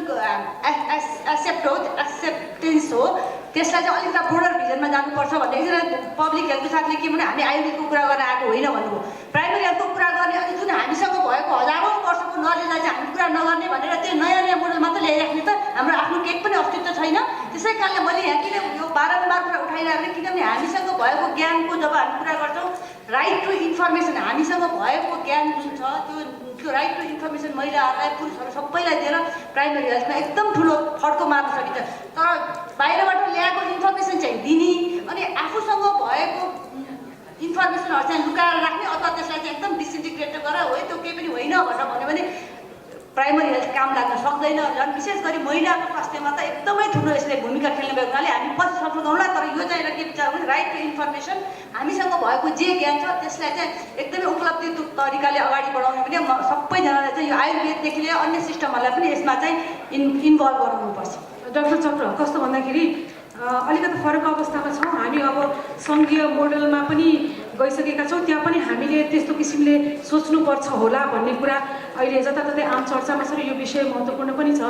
अब संविधानले आधारभूत स्वास्थ्यलाई निःशुल्क जनताको पहुँचमा हुनुपर्छ भन्ने कुरा लेखिसकेपछि तपाईँहरूको अब अप्रोच कस्तो हुन्छ? यो किन सोध्दैछु भन्दाखेरि पक्कै पनि व्यापार भन्दै पनि त्यसमा भएको लगानी र तपाईँहरूको मेहनतलाई हामी एप्रिसिएट गर्छौँ, हामी पक्कै पनि त्यसको प्रशंसा गर्छौँ। तर अब फरक अवस्थामा फरक गरी जानुपर्छ कि किन भन्दाखेरि धेरै सहर केन्द्रित भयो कि धेरै सुविधामा मात्रै भयो कि भन्ने आरोप पनि अलिकति उठ्ने गर्छ। भन्दा अबको फरक अवस्थामा तपाईँहरूको उत्तरदायित्व, तपाईँहरूको रेस्पोन्सिबिलिटी चाहिँ के हो? धन्यवाद आरतीज्यू। आई थिङ्क द प्रेस्क्रिप्सन, म डक्टर भएको हुनाले प्रेस्क्रिप्सन के हो भने पहिलो प्रेस्क्रिप्सन चाहिँ नि यो अडियन्सलाई धेरै कुरा नपर्खनुहोस्, वेट नगर्नुहोस्, धेरै होला भन्ने त्यो expectation unrealistic expectation, that is number 1। Number 2, इमान्दार बन्नु पर्यो। कहाँबाट सुरु हुन्छ? मिनिस्ट्रीबाटै, लिडरसिपबाटै। Number 2, second prescription. नम्बर 3 भनेको त्यो थट प्रोसेसमा कन्ट्रिब्युट गर्ने मानिसहरू, थिङ्क ट्याङ्क। नेपालमा राम्रो मान्छेहरू छन्। एज अ डक्टर मैले यहाँ बेस्ट पिपुलहरू भेट्न पाइरहेको छु। त्यो मान्छेहरूलाई कलेक्ट गर्न सक्नु पर्यो। त्यो भनेको कसले? जसले पोलिसी बनाउँछ।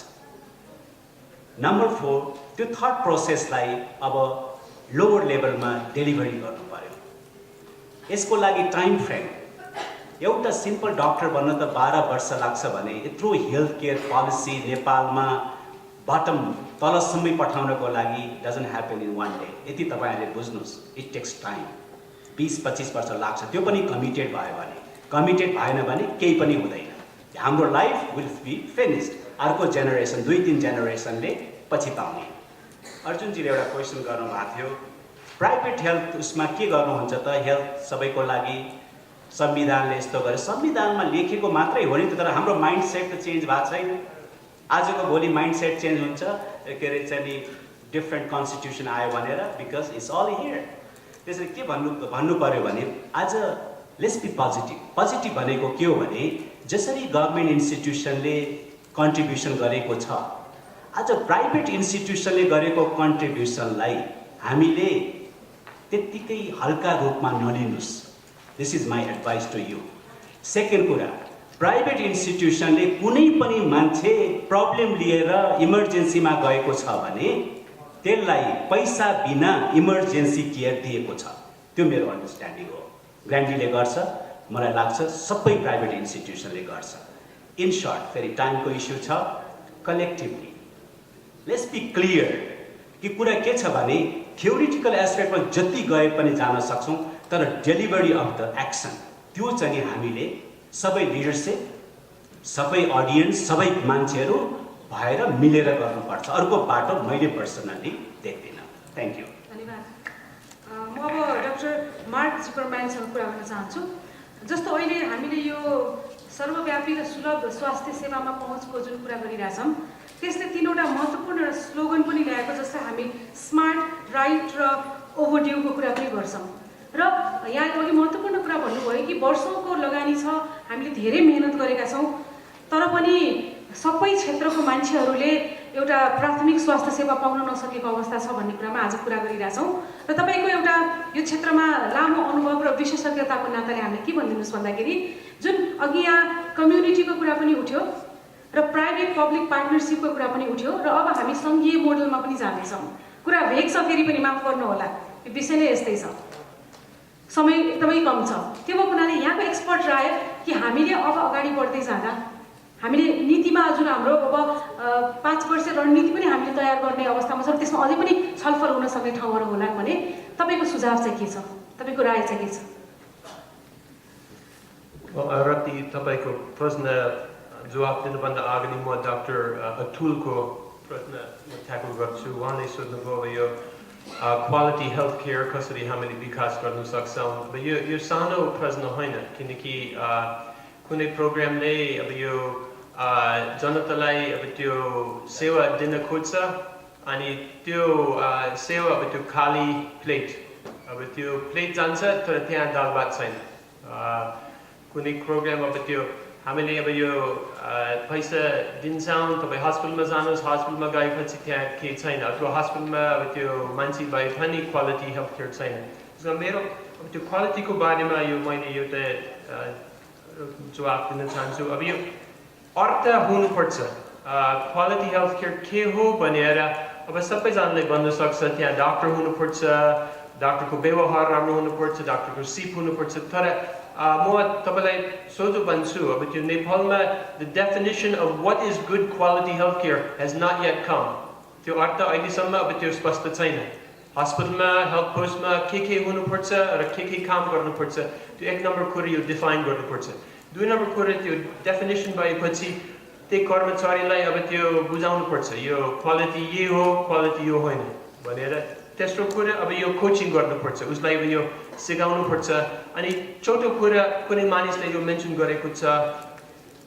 यो रेगुलेसन हुनुपर्छ रेगुलेसन भन्दाखेरि त्यो हस्पिटल त्यो स्ट्यान्डर्ड बेच्यो भने चल्न सक्छ बेच्दैन भने उसको अब त्यो केही दण्ड हुनुपर्छ त्यही किसिमको क्वालिटीको स्टेप बाई स्टेप हुनुपर्छ अब त्यो क्वालिटी एउटै कुरा छ क्वान्टिटी अर्को कुरा छ अब तपाईँको जवाफ यो हुन्छ कि हुँदैन मलाई थाहा छैन तर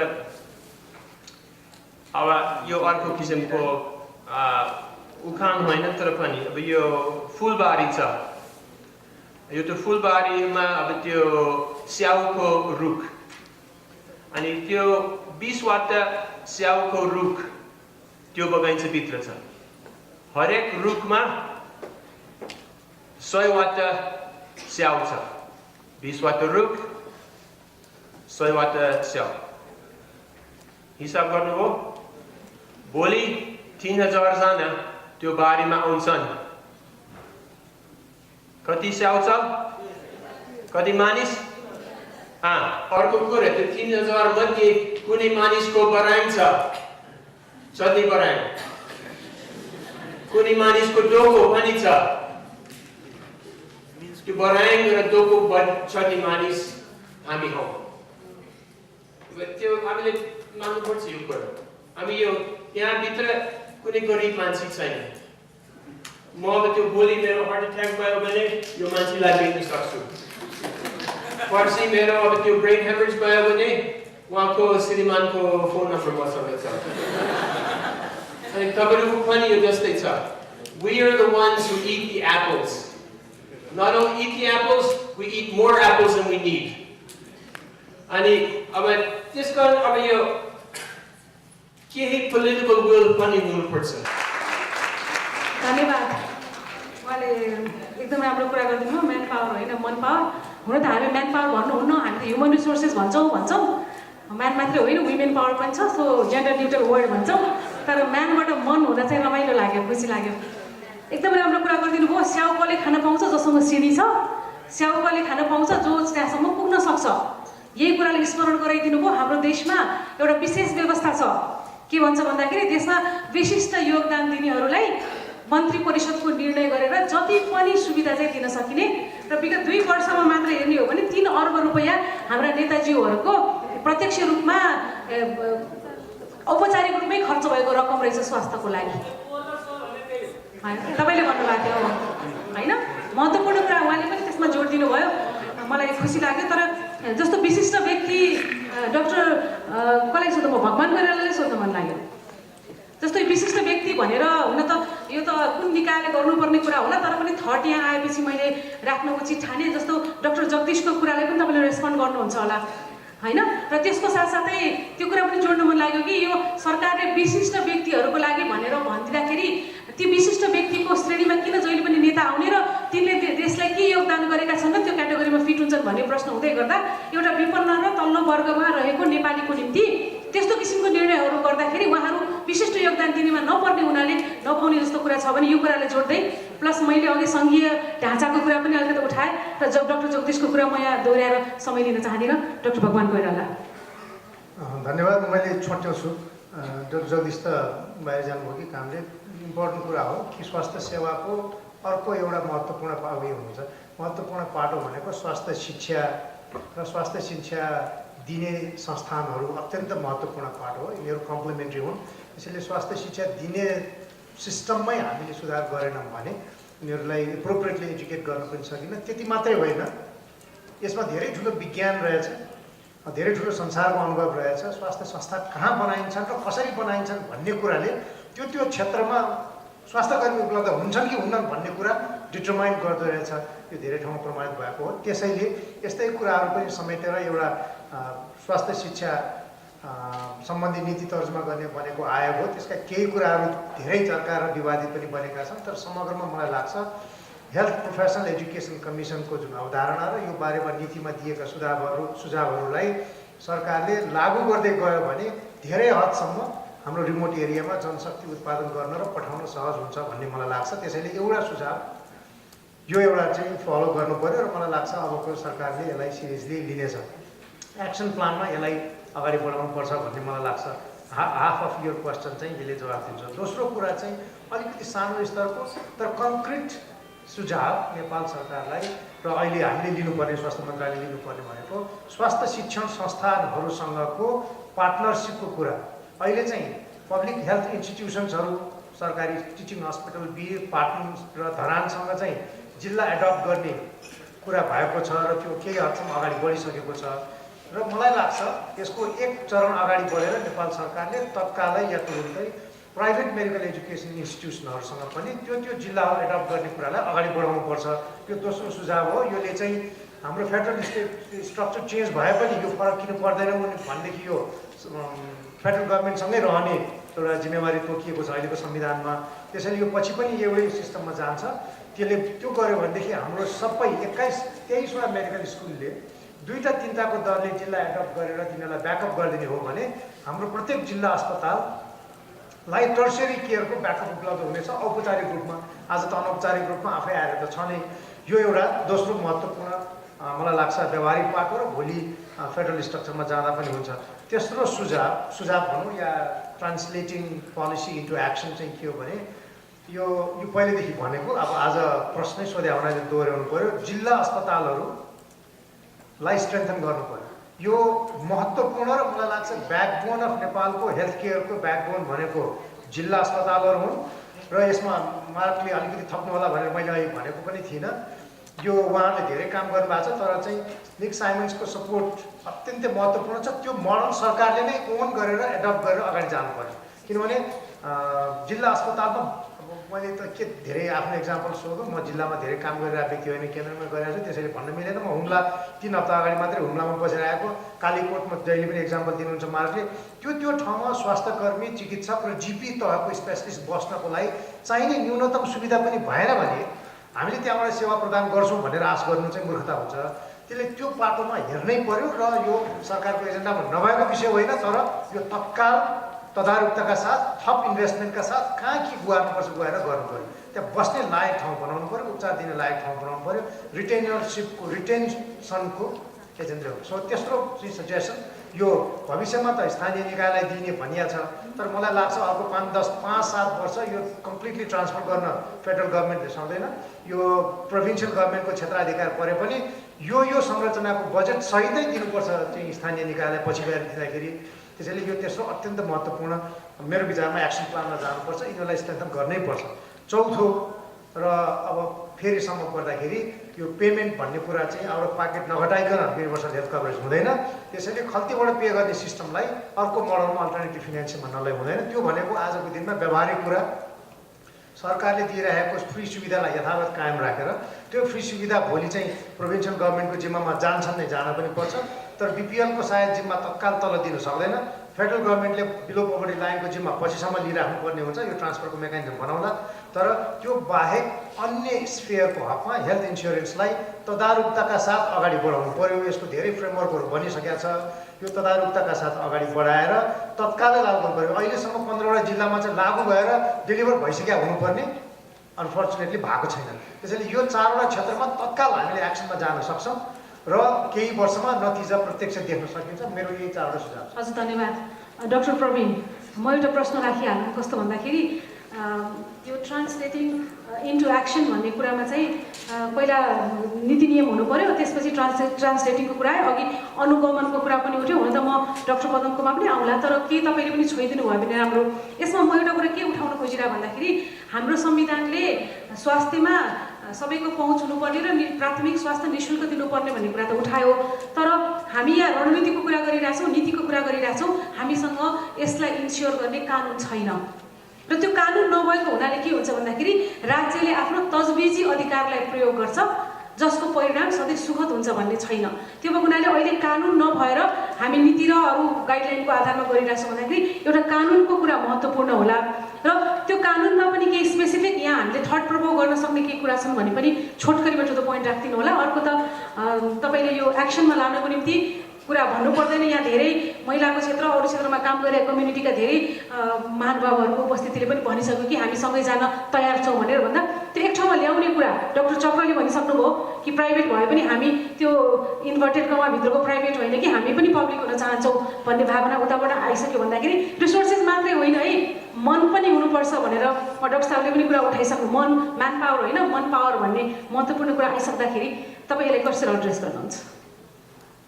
धन्यवाद। मलाई लाग्छ कि जब संविधानमै यो कुरा एड्रेस भएको छ कि फन्डामेन्टल राइटको रूपमा लिएर जाने हो भने यसलाई ठुलो कानुन इमिडिएटली चाहिँदैन, जसलाई कि इम्प्लिमेन्टेसनको लागि कुनै बाधक हुन्छ। त्यसैले संविधानको कुरालाई यदि मनोनयन गरेर हामी अगाडि बढ्ने हो भने हामीसँग स्वास्थ्य मन्त्रालयमा मलाई लाग्छ देयर आर सो मेनी धेरै हामीसँग गाइडलाइन्स र क्याबिनेटको डिसिजनहरू छन् जसबाट हामी गाइडेड भएर यसलाई अगाडि लिएर जान सक्छौँ। नम्बर 1। नम्बर 2, म्यान पावर र मन पावरको कुरा जहाँसम्म गर्नुभयो, मलाई के लाग्छ भने तपाईँकै कुरालाई यदि मैले सापट लिएँ भने सबभन्दा बढी एवार्ड र सबभन्दा बढी एचिभमेन्ट र सबभन्दा बढी काम गर्ने मन्त्रालय स्वास्थ्य मन्त्रालय नै हो, तर सबभन्दा बढी गाली खाने मन्त्रालय पनि स्वास्थ्य मन्त्रालय हो। किनभने जसले कामै गर्दैन उसलाई के गाली हुन्छ, काम गर्ने मान्छेले गाली पाउँछ। त्यसैले म के भन्न चाहन्छु भने अहिलेको जुन आजको यहाँ जुन मैले सुनेको छु डिस्कसन्सहरू, यसको 2-3वटा म 4वटा जति म निचोड निकाल्न चाहन्छु। धेरै कुराहरू अब सबभन्दा पहिला त म के क्लियर गर्न चाहन्छु भने सायद यहाँ जति पनि महानुभावहरू हुन्छ उहाँहरूलाई एट्याचमेन्टबाट यदि यो डकुमेन्ट पठाइदिएको भए र यो अब्जेक्टिभहरू पठाइदिएको भए सायद धेरै कन्फ्युजन हुँदैन थियो होला। किनभने कसैले के भन्नुभयो भने यो प्रोसेसको कुरा छ, यो वर्षौँ लाग्छ, यो प्रोग्राम हुन सक्दैन। Identify the programme option for actual implementation पहिला नम्बरमै छ। मैले के भने बाटोमा पुग्नको लागि त्यो उसमा पुग्नको लागि त हिँडेर त जानु पर्यो, कि गाडीमा जानु पर्यो, प्लेनमा जानु पर्यो। त्यसैले यो प्रोग्रामैबाट जान सकिन्छन्। म यो कुरा क्लियर गर्न चाहन्छु। अर्को कुरा होइन, मैले भन्दाखेरि तपाईँले मलाई बिचमा रोकिदिनु भयो। मैले केही कुरा भन्न लागेका थिएँ जसको कि यो कुरा फ्लोरबाट पनि के आयो भने सैद्धान्तिक कुराहरू मात्रै यहाँ सबैले गर्यो, किनभने तपाईँले भन्न दिनु भएन। सायद त्यो बेला भन्न दिनु भएको भए यो कुरा आउँदैन थियो होला। म के भन्न चाहन्छु भने भन्न दिएको समयमा मैले भनिन पनि होला हो, त्यो सोसल डिटर्मिनेन्ट्स अफ हेल्थमा जति पनि कुराहरू उठेको छ द्याट कम्प्राइजेस अफ एभ्रिथिङ, आयुर्वेदिक होस्, एलोप्याथिक होस्, जति पनि कुराहरू छन्, जति पनि कुराहरू बियोन्ड हेल्थका इस्युजहरू छन्, चाहे त्यो हाम्रो न्युट्रिसन होस्, सेफ ड्रिङ्किङ वाटर होस्, जति पनि छ त्यो सबै कुराहरूलाई त्यहाँ। सेकेन्ड, मैले कुरा उठाउँदै थिएँ कि तपाईँले रोकिदिनु भएको थियो इन्स्टिट्युसनल एरेन्जमेन्ट।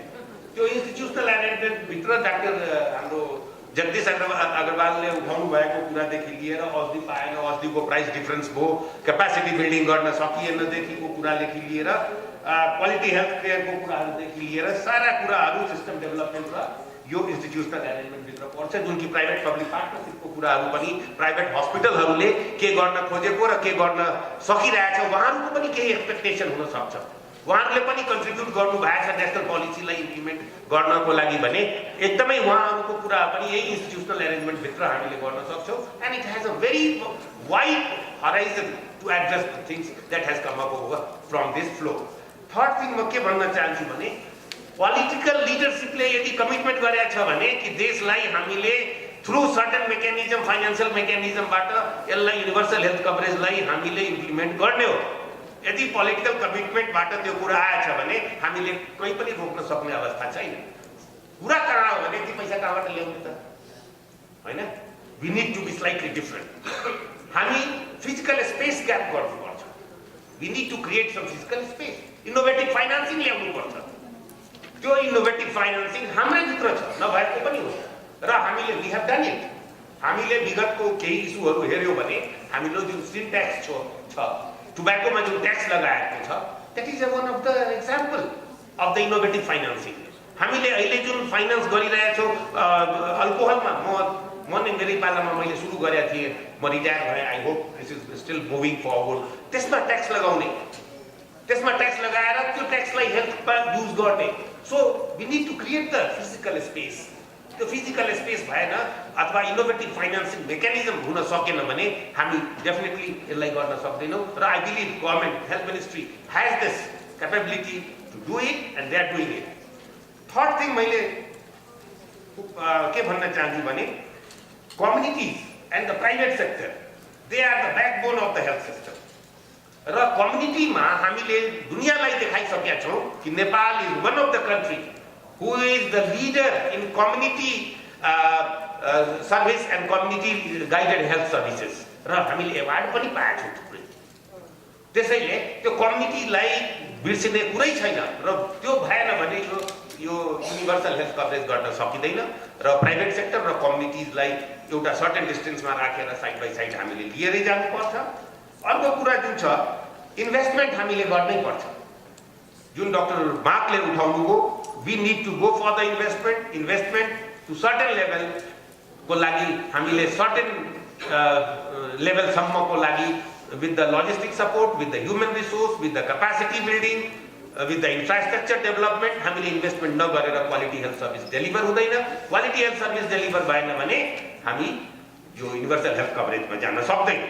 त्यस्तै हाम्रो हेल्थ फाइनान्सिङको कुरा छ.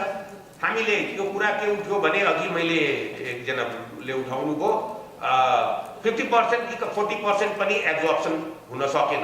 तर मलाई नि म सचिव थिएँ, मलाई याद छ we have achieve 90% of it, 91 point something होइन. त्यसैले एक बेला कुनै बेला यदि त्यो प्रब्लम आइदियो, भूकम्प आइदियो अथवा आगो लाग्यो अथवा केही भयो भने that exception can not be the rule. तर म फेरि पनि के भन्न चाहन्छु भने यस, हाम्रो एब्जर्प्सन क्यापासिटीको स्वास्थ्य मन्त्रालय मात्रै रिस्पोन्सिबल छैन, यसको लागि अरू मन्त्रालय पनि इक्वली रिस्पोन्सिबल छ, जुन कि स्वास्थ्य मन्त्रालयको क्यापासिटीभित्र चाहिँ छैन. र त्यसको लागि मल्टिसेक्टोरल कोअर्डिनेसन इज भेरी इम्पोर्टेन्ट. त्यसैले यो हेल्थ फाइनान्सिङको जुन छ गभर्मेन्ट सेक्टरबाट र अर्को ग्लोबल उसबाट पनि यो इक्वली इम्पोर्टेन्ट छ र यो आउनुपर्छ. लास्टमा म गभर्नेन्सको इस्यु जुन मोनिटरिङ र इभ्यालुएसनको कुरा आएछ, यो समग्र रूपमा यो हाम्रो युनिभर्सल यो हेल्थ केयरको डाइरेक्सनमा यदि लिएर जाने हो भने governance issue is the major issue. हामीले कति घन्टा काम गर्छ, को कहाँ काम गर्छ, को महिनामा एकचोटि जान्छ, को महिनाको हरेक दिन आफ्नो इन्स्टिट्युसनमा प्रेजेन्ट हुन्छ भन्ने कुरा गभर्नेन्सले देखाउने हो. र त्यो गभर्नेन्सले त्यसलाई कन्ट्रोल पनि गर्ने हो, इभ्यालुएट पनि गर्ने हो, रेगुलेट पनि गर्ने हो र मोनिटर पनि गर्ने हो. So that is also one of the leadership and governance is the major issue. र त्यो त्यहाँ कहीँ न कहीँ हाम्रो कमजोरीहरू भएको होला, तर त्यसलाई हामीले रेक्टिफाई गर्दै अगाडि बढ्नुपर्छ. मेरो विचारमा यो 5-6वटा कुरा मैले जुन भनेको छु, that is the discourse for translating the UGHC universal health coverage into action and the reality. Thank you. धन्यवाद डाक्टर पदम. धेरै कुराहरू आएको छ, मैले यहाँ दोहोऱ्याउन लाग्यो भने मैले 2 पेज लेखेको रहेछु तपाईँको लागि प्रश्न, म नदोहोऱ्याउँ क्यारे. किन भन्दाखेरि यो सबैको मूल एउटा मर्म भनेको के हो भन्दा हामीले आज जुन विषयमा कुरा गर्दैछौँ हामीले धेरै खालको कुरा गऱ्यौँ. यो प्यानलमा यहाँहरूले विभिन्न क्षेत्रका विशेषज्ञहरू देख्नुहुन्छ, विभिन्न क्षेत्रलाई प्रतिनिधित्व गर्नुहुन्छ. त्यही भएर एउटै खालको प्रश्न यहाँदेखि त्यहाँसम्म राख्ने हो भने पनि सायद न्याय हुँदैन होला र समयको अभाव छ. मलाई अघि डाक्टर प्रवीणले पनि आरोप लगाउनु भयो, हाम्रो डाक्टर साहब अलि रिसाउनु भयो कि क्या हो, समय मैले दिन सकिनँ. किन भन्दाखेरि मलाई पनि बाँधिएको छ नियमले, त्यही भएर म माफी चाहन्छु. धेरै प्रश्न आएको छ डाक्टर पदमलाई, किन भन्दाखेरि अघि फेरि डाक्टर प्रवीणले भनिसक्नु भएको छ, जसले काम गर्छ उसैले गाली पनि खाने हो, उसैले ताली पनि खाने हो, दुईटै कुरा उसैले खान्छ. तर पनि जति पनि यहाँ प्रश्न उठेको छ, म समरीमा एउटै मात्रै लाइनमा उहाँलाई प्रश्न राख्न चाहन्छु. त्यसको सबैभन्दा मूल मर्म भनेको के हो भन्दाखेरि हरेक नेपाली जनताले जो आज पछाडि पारिएका छन्, पछाडि परेका छन्, तिनलाई प्राथमिक स्वास्थ्य उपचार त्यो सेवा दिनको निम्ति सरकारको प्रतिबद्धता, इमान्दारिता हामीलाई कार्यान्वयन तहसम्म देखिनु पर्यो. त्यो पनि पारदर्शी रूपमा भन्ने कुरा भएर अब अरूको सहयोगको कुरा पनि आइसकेको छ। अन्तिममा कानुन छैन, डाक्टर प्रवीणले नभए पनि काम त सुरु गर्न सकिन्छ भन्छ, तर अल्टिमेटली कानुन चाहिँ चाहिन्छ होला कि सायद, मलाई थाहा छैन, विज्ञहरूको कुरा हो। मैले खालि थर्ड मात्र प्रोभोक गर्न खोजेको र सङ्घीयताको कुरा पनि उठिसकेको छ।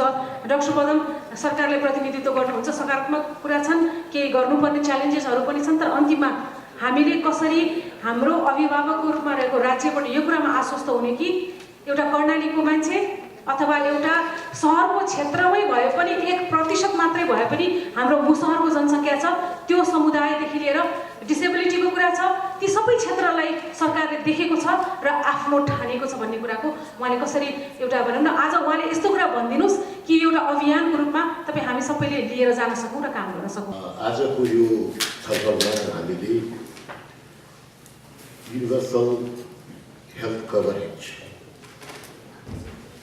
को बारेमा होइन, त्यसमा हामी के गरेका छौँ के गरेका छैनौँ भन्ने बारेमा होइन। युनिभर्सल हेल्थ कभरेजलाई एक्सनमा ल्याउँदा हामीले के गर्नुपर्ने हो, कसको रोल के हुनसक्छ र अहिले नयाँ सन्दर्भमा नयाँ वर्षमा के हुनुपर्छ भन्ने किसिमको सैद्धान्तिक बहस सुरु गरेको। जसरी यहाँ कुरा उठ्यो, हामी सबै कुरा युनिभर्सली सबै हाम्रा स्वास्थ्य सेवाहरू युनिभर्सली एकैचोटि 75 जिल्लामा सबै जनतालाई पुर्याउन सक्दैनौँ। त्यसको लागि रिसोर्सको कुरा उठ्यो, थैली चाहिन्छ, त्यसको लागि योजनाको कुरा उठ्यो, त्यसको लागि अरूको संलग्नताको कुरा उठ्यो। हामीले मात्रै होइन, अरूको संलग्न हुनुपर्छ भन्ने कुरा। त अब के हो त अहिलेको प्रवेश भनेपछि अब यसलाई प्रायोरिटाइज गर्नुपर्छ भन्ने कुरा उठ्यो। अहिलेको कन्टेक्स्टमा हेर्ने हो भने संविधानले यसलाई चाहिँ प्रायोरिटाइज गरिदिएको छ। संविधानले के भनेर प्राथमिकता राखिदिएको छ भनेपछि आधारभूत स्वास्थ्य सबै जनताले निःशुल्क पाउनुपर्छ। त हाम्रो पहिलो प्रायोरिटी के हो भनेपछि आधारभूत स्वास्थ्य। आधारभूत स्वास्थ्य के हो त? आधारभूत स्वास्थ्यलाई परिभाषित गर्नु पर्यो। जुन यहाँहरूकै गभर्मेन्टमा यहाँहरूकै सहयोगले अहिलेको एनएचएसएसले त्यसलाई आइडेन्टिफाई गरेको छ हो। कानको लागि आधार स्वास्थ्य के हो, आँखाको लागि आधार स्वास्थ्य के हो, आयुर्वेदको आधारभूत स्वास्थ्य के हो, युनानीको के हो, आमुसीलाई हामी आधारभूत स्वास्थ्यमा कसरी गफ गर्ने हो, यी आदि कुराहरू अहिलेको त्यो प्याकेजले त्यसलाई डिफाइन गरेको छ। अब प्रश्न के आयो भने त्यो प्रायोरिटाइज गरेको आधारभूत स्वास्थ्य हुन्छ, आधारभूत स्वास्थ्यलाई हरेक नेपाली जनतामा कसरी पुर्याउँछ हो। म केही दिन अगाडि बनाउन गएको थिएँ, हेर्नुहोस् हामीले अहिलेसम्म थुप्रै गल्तीहरू गरेका छौँ। त्यो गल्तीमा एउटा के पनि छ भने ब्ल्याङ्केट टाइपको हाम्रा नीतिहरू हुन्छन्, त्यही अनुसार हामी अप्लाई गर्छौँ। त्यहाँ एउटा गाविस, दुईवटा गाविसको एउटा भवन छ। त्यो भवन कस्तो भने दुईटै गाविसको भवन पनि त्यही हो र त्यसैमा एउटा कोठामा स्वास्थ्य संस्था छ।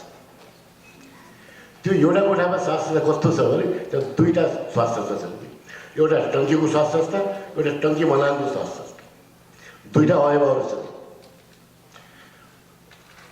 अराउन्ड 200 पपुलेसन हुन्छ दुईटै मिलाएर, दुईवटा अवयव छ। त्यो टङ्कीको अवयव कुर्सीमा बस्यो भने त्यो टङ्की स्वास्थ्य चौकी भयो, टङ्की बनाएको अवयव त्यो कुर्सीमा बस्यो भने त्यो टङ्की बनाएको स्वास्थ्य हो। यो किसिमको हामीले विगतमा किन त्यो गऱ्यौँ भनेपछि हाम्रो नीति कस्तो थियो, हरेक गाविसबाट स्वास्थ्य हुनुपर्छ है भन्ने नीति थियो। अनि त्यो दुईटै गाविसको लागि त्योभन्दा पाइक ठाउँ छैन, पाइक पनि ठाउँ पनि दिइयो है। त्यस कारण त्यो नीतिले गर्दाहरू त्यो भए। अब हामीले यो बेसिक हेल्थ सर्भिस मैले कहाँ जोड्नु खोजेको भने जुन डिफाइन गरेको हामीले परिभाषित गरिएको बेसिक हेल्थ सर्भिसको प्याकेज छ, त्यो प्याकेजलाई मनाङदेखि लिएर मेची इलामसम्म, ताप्लेजुङसम्म, दार्चुलासम्म सबै ठाउँमा हामीले यसलाई कसरी अगाडि लैजाने हो, के हाम्रो मोडालिटी हुन्छ हो। जस्तो त्यो बेसिक हेल्थ केयर प्याकेजभित्र मटरनल हेल्थ र न्युरोलजी हेल्थको कुरा छ। CONC का कुरा छ। अब मनाङको 5000 पपुलेसनमा हामी के यो सम्भव छ कि त्यहाँ हामी एउटा 50 बेडको अस्पताल खोल्ने र त्यहाँ सबै सेवाहरू दिने, अथवा अहिले भगवान् जुन कुरा गर्नु हामीले एउटा एकाडेमिक इन्स्टिट्युसनहरूसँग पार्टनरसिप गर्ने, सो द्याट उहाँले 2 महिना 3 दिनमा चाहिँ त्यो किसिमको ह्युमन रिसोर्सलाई रोटेट गर्नुहोस्। त्यस किसिमको हामीले पार्टनरसिप कहाँ गर्ने हो, कसरी गर्ने हो र कसरी हामीले यो सर्भिस बेसिक हेल्थ केयर सर्भिसको प्याकेज ल्याउने, क्वालिटीसित कम्प्रोमाइज नगरिकन। दोस्रो इस्यु अब बेसिक हेल्थ सर्भिस माथि के हो त भन्ने हो। सोसियल हेल्थ प्रोटेक्सन अन्तर्गत अहिले हामीले सोसियल हेल्थ इन्सुरेन्समा धेरै काम गरिसकेका छौँ र फेज वाइज चाहिँ त्यसलाई हामीले एक्सपान्सन गर्नुपर्छ।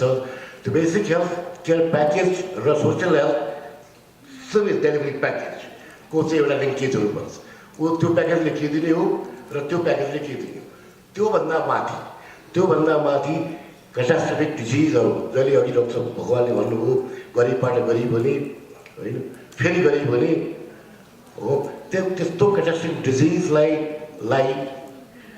एड्रेस गर्न हाम्रो को फाइनेन्सियल मेकानिजम के हुने हो, सरकारले के दिने हो, इन्सुरेन्सले के दिने हो, व्यक्ति अथवा संस्थाले के दिने हो, र यी आदि कुराहरू गरेर सायद हामी होल हेल्थ सर्भिस डेलिभरीको एउटा प्याकेज बनाउन सक्छौँ र त्यसमा हामी प्रयास पनि गर्छौँ। अर्को कुरा, यो सम्पूर्ण कुराहरूलाई डेलिभरी गर्न एउटा के चाहिन्छ भने इन्स्टिट्युसनल फ्रेमवर्क चाहिन्छ। हेल्थ सिस्टमलाई डेभलप गर्नलाई, हेल्थ सिस्टम स्ट्रेन्थन गर्ने हो भने, त्यसलाई एक्सनमा ल्याउने हो भने त्यही किसिमको इन्स्टिट्युसनल फ्रेमवर्क चाहिँ चाहिन्छ। र त्यो इन्स्टिट्युसनल फ्रेमवर्क अहिले झन् आवश्यक किन छ भनेपछि अहिले चाहिँ कल्टी फेडरल सिस्टममा गएको छ। 7वटा प्रोभिन्स पक्कै परि हुन्छन्। अब 7वटा प्रोभिन्समा हेल्थको स्ट्रक्चर कस्तो हुने हो त, कसरी हामी यो हेल्थ सर्भिसेसहरू डेलिभर गर्ने हो, युनिभर्सल हेल्थ कभरेज अथवा at the same time basic health services, त्योभन्दा माथिको हेल्थ सर्भिस, त्योभन्दा माथिको क्याटास्ट्रोफिक डिजिजहरू, त्यो फेडरल सिस्टम कस्तो हुने हो, गभर्नेन्स त्यसो कहाँ हुने हो, रिसोर्स कहाँ जेनेरेट हुने हो, रिसोर्स सेयर कसरी हुने हो, एउटा आफ्नै ठाउँमा छुट्टै इस्यु छ भने। अर्को के, सर्भिस डेलिभरी, फेडरल सिस्टममा सर्भिस डेलिभरी कसरी गर्ने हो, ह्युमन रिसोर्सको जिम्मा कसको हो। यदि कर्णालीको त्यो प्रदेशमा एकचोटि त्यहाँ कोही मान्छे रिक्रुट भयो भने के उसले जिन्दगीभर चाहिँ कर्णाली बस्नुपर्ने हो, अथवा उसलाई त्यो अपर्च्युनिटी हुने हो कि ऊ पनि राजधानीमा आएर काम गर्न सकोस् हो। यी आदि अहिले चुनौतीहरू छन्, त्यसमा पनि हामी काम गरिरहेछौँ। त्यसमा पनि अब यहाँहरूको सहभागिता हुनेछ, यहाँहरूको चाहिँ कन्ट्रिब्युसन हुनेछ भन्ने मलाई लाग्छ।